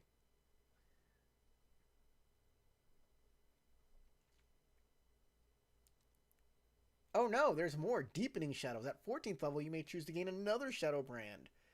Brand of Dire Might, brand of Division, Shade Splitter. Oh, these are okay. You can upgrade your brands to become a new brand. So brand of Dire Might, Nightmare Incarnation. Brand of Division, Shade Splitter. And brand of Shifting Night, Stitching Shadows. What do they do? I don't know. Stuff. There's lots. At 20th level, you get Void Storm. When you roll a 1 on a damage die, you deal additional 1d4 cold damage. If that die is also a 1, you repeat the process. So your 1s explode. It's so 20th level ability. Wow. All right. Not even all that powerful, but it does mean that your minimum damage gets increased. We have gone through all of the classes. What do you think so far? It's missing scholars. It's missing anybody who deals with knowledge. Well, maybe this next chapter will fill in that gap. We're in backgrounds. You remember, 5th edition has backgrounds, which is basically your day job. What you did before you started adventuring. Exactly. It's D&D 5th edition explains that this is your job before you started adventuring. Now you're an adventurer. You're a different thing now. So, here's where the clans come in. because the following backgrounds and other relevant sections are included in this chapter. Clan backgrounds: Crane Clan, Dragon Clan, Lion Clan, Phoenix Clan, Scorpion, Unicorn, Imperial, Minor, How to Play a Ronin. Monastery backgrounds, commoner backgrounds, non-Rokugani backgrounds, and non-human backgrounds. So you can just play a foreigner. I don't know how that works with the classes, but sure. All right, I'm playing an Englishman who has arrived here, and I am a Bushi. In Adventures in Rokugan, languages are conferred by a character's chosen background. Rokugani is the primary language of Adventures in Rokugan. Player characters of all backgrounds are fluent in Rokugani, are assumed to be able to write, speak, and sign in this language, unless their players decide otherwise. Common languages a character might know include Courtly Rokugani, a more ancient version of Rokugani found in most texts and used for some ceremonies. This is a language that has been mostly written out of L5R. It was in first edition, but the more editions that came out, the more they just forgot about it. Because to say that you need a different language to speak in court than you would on the street was just like nonsense. But here it says this is an ancient language and is only used for some ceremonies. It's basically like Latin or Greek, depending. Yeah. Because you also said that it's in ancient writings too, which would be more the Greek form. Because passing knowledge on with Greek. No one speaks it. I don't know why they call it courtly. They should just call it ancient. Because courtly is a misnomer, but whatever. Invindi is the Ivory Kingdom's language. Jindaline is the language spoken in Saibuskin to the northeast, the land of the Jindali League. Never heard of those guys. They exist where the Phoenix is. Huh. Leaf Rustle is the language of the Shinneman Forest Nizumi. That almost sounds like a cross tie from back when they had swashbuckling adventures and Oriental adventures going on. The Jindal League being very close to the Vestin League. The Kamari languages. And there's different Kamari languages.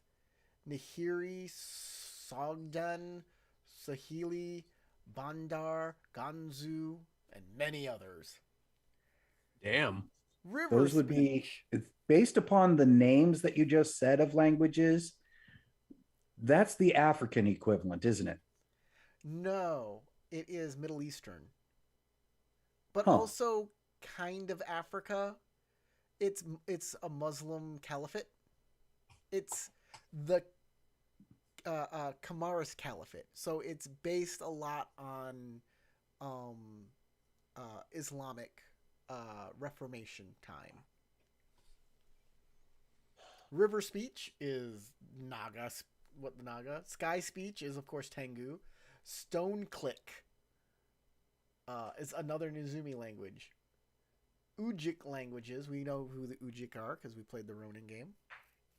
Yongfeng I did Wen. not. The language of the people of the Fengwen Gao to the north. Animal speech. Battle Argot. A set of abbreviations, code words, flags, and signal flares and musical beacons used to accompany battlefield. There's a specific language for the battlefield? That was actually a thing in Europe during the Middle Ages and Renaissance. I understand. Shoot, we lost Matt. Matt, we lost. Sorry about that. I have no idea what the heck is going on with my modem. You're still in Zoom, but we lost your screen. Okay, so let me. It's showing that I'm screen sharing, so. Well, then stop screen sharing and re-screen share. There you go. We got it. All right. I understand that there are ways to communicate on the battlefield. I get it.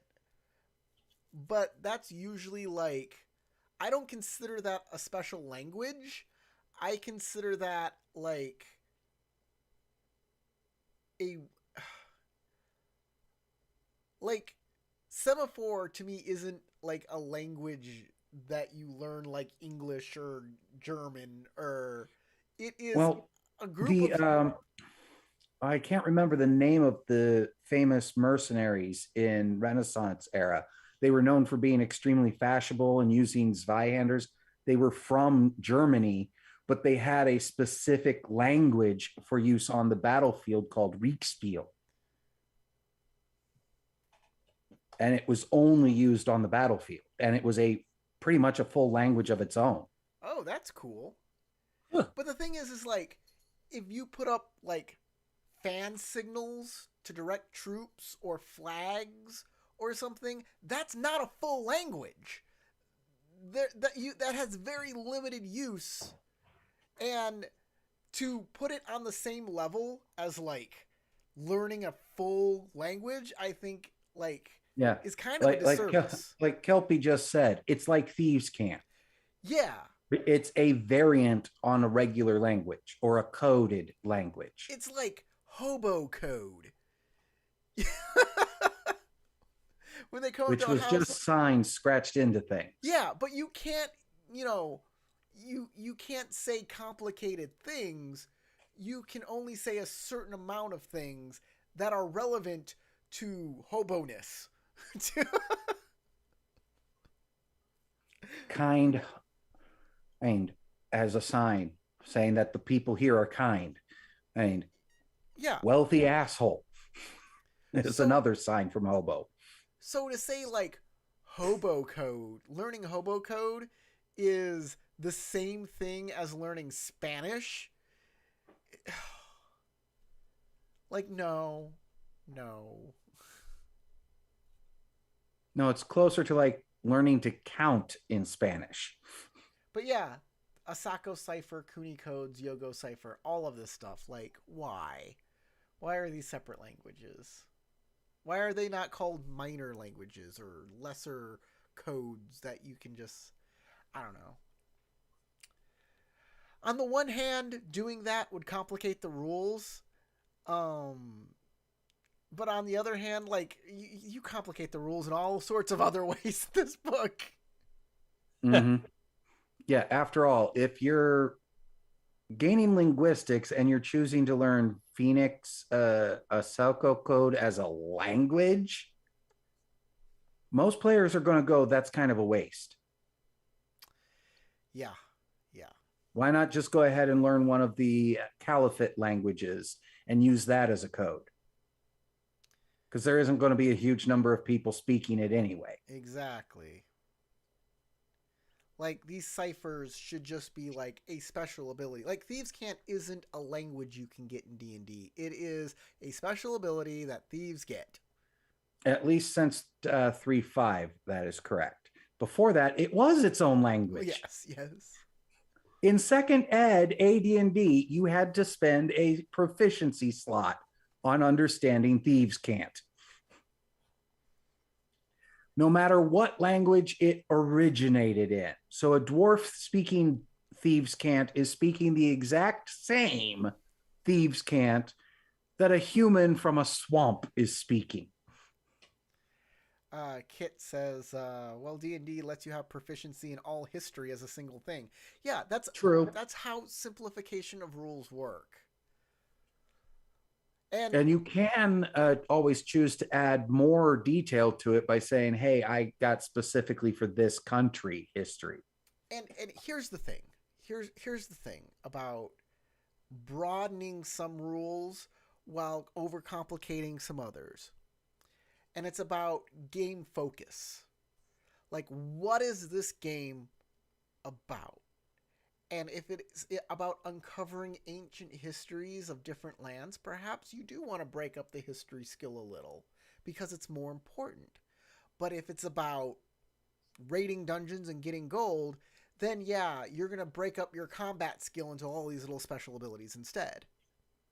And D&D has its roots in war games, and combat is always going to be the major focus for D&D. So, that's just about where your priorities lie,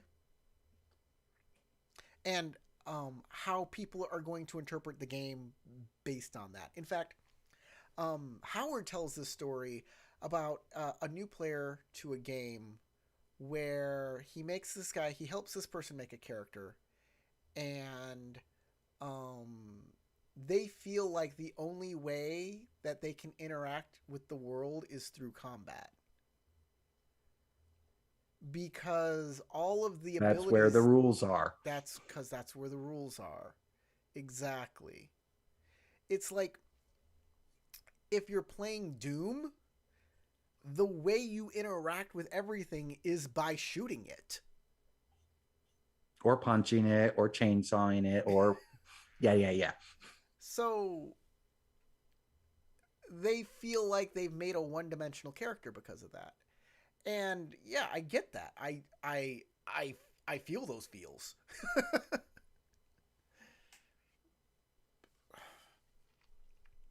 So, backgrounds. Crab Clan backgrounds.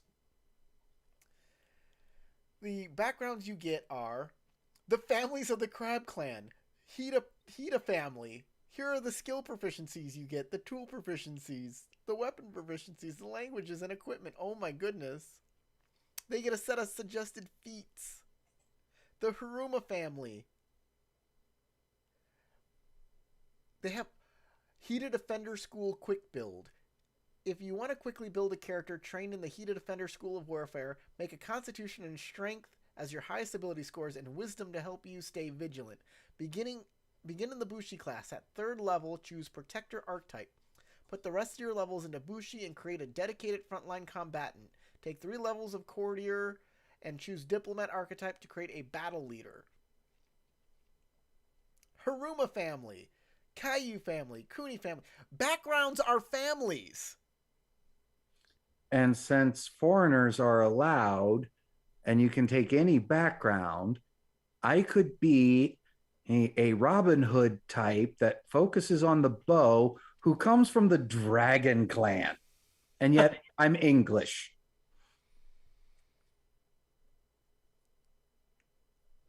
Huh? So this is where all the families are. They got all of the families and all of the clans. Then they have. Let's find out what's under Ronin. We're gonna go on down to past Unicorn. Imperials.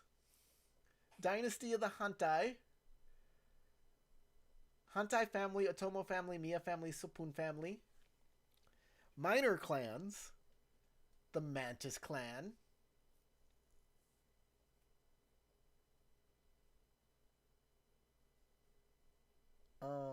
Cat clan, the Nekoma family. Deer clan, the Shika family. Centipede clan, the Moshi family. Dragonfly clan, the Tambo family. Falcon clan, Toritaka family. Fox clan, the Kitsune family. Hare clan, the Usagi family. Moth Clan. That's a new thing I've never heard of before. The Moth Clan. Huh. Kaikoga family. The Sparrow Clan, the Suzume family. The Tortoise Clan, the Kasuga family. The Wasp Clan, the Saruchi family. Interesting. Like, I knew that they were introducing a new cat clan for this new version of L5R. And they never made a book that focused on them yet. And I was been waiting for this cat clan thing to come out. But because there's the Castle of the Cat on the map, and I knew it existed. And I was like, huh. But there's a Moth Clan that I never heard of before. I'm going to read them. With a small physical domain and few members, the Inimatic Moth Clan seems an odd organization, yet their role in the Empire is critical, as they are the guardian of the realm of dreams, which mortal souls slip into in slumber. The Moth Clan's Dreamweavers are ritualists who travel into the mysterious realm through a specialized ritual they developed over centuries.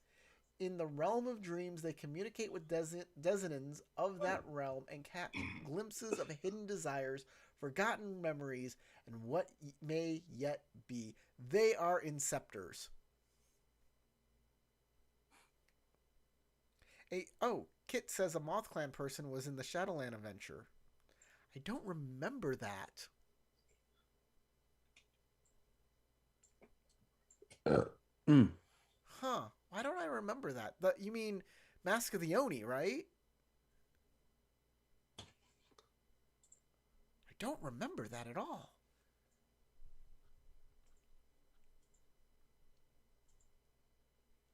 The Nizumi, I'm thinking? Well, yeah, we had the Nizumi adventure. Maybe he was in the Nizumi. I don't remember. I don't remember. Oh no, I feel so bad that I don't remember. Monastery backgrounds. There's only one monastery background. Regimented lifestyle. That's it. Commoner backgrounds. Worldly wisdom. City.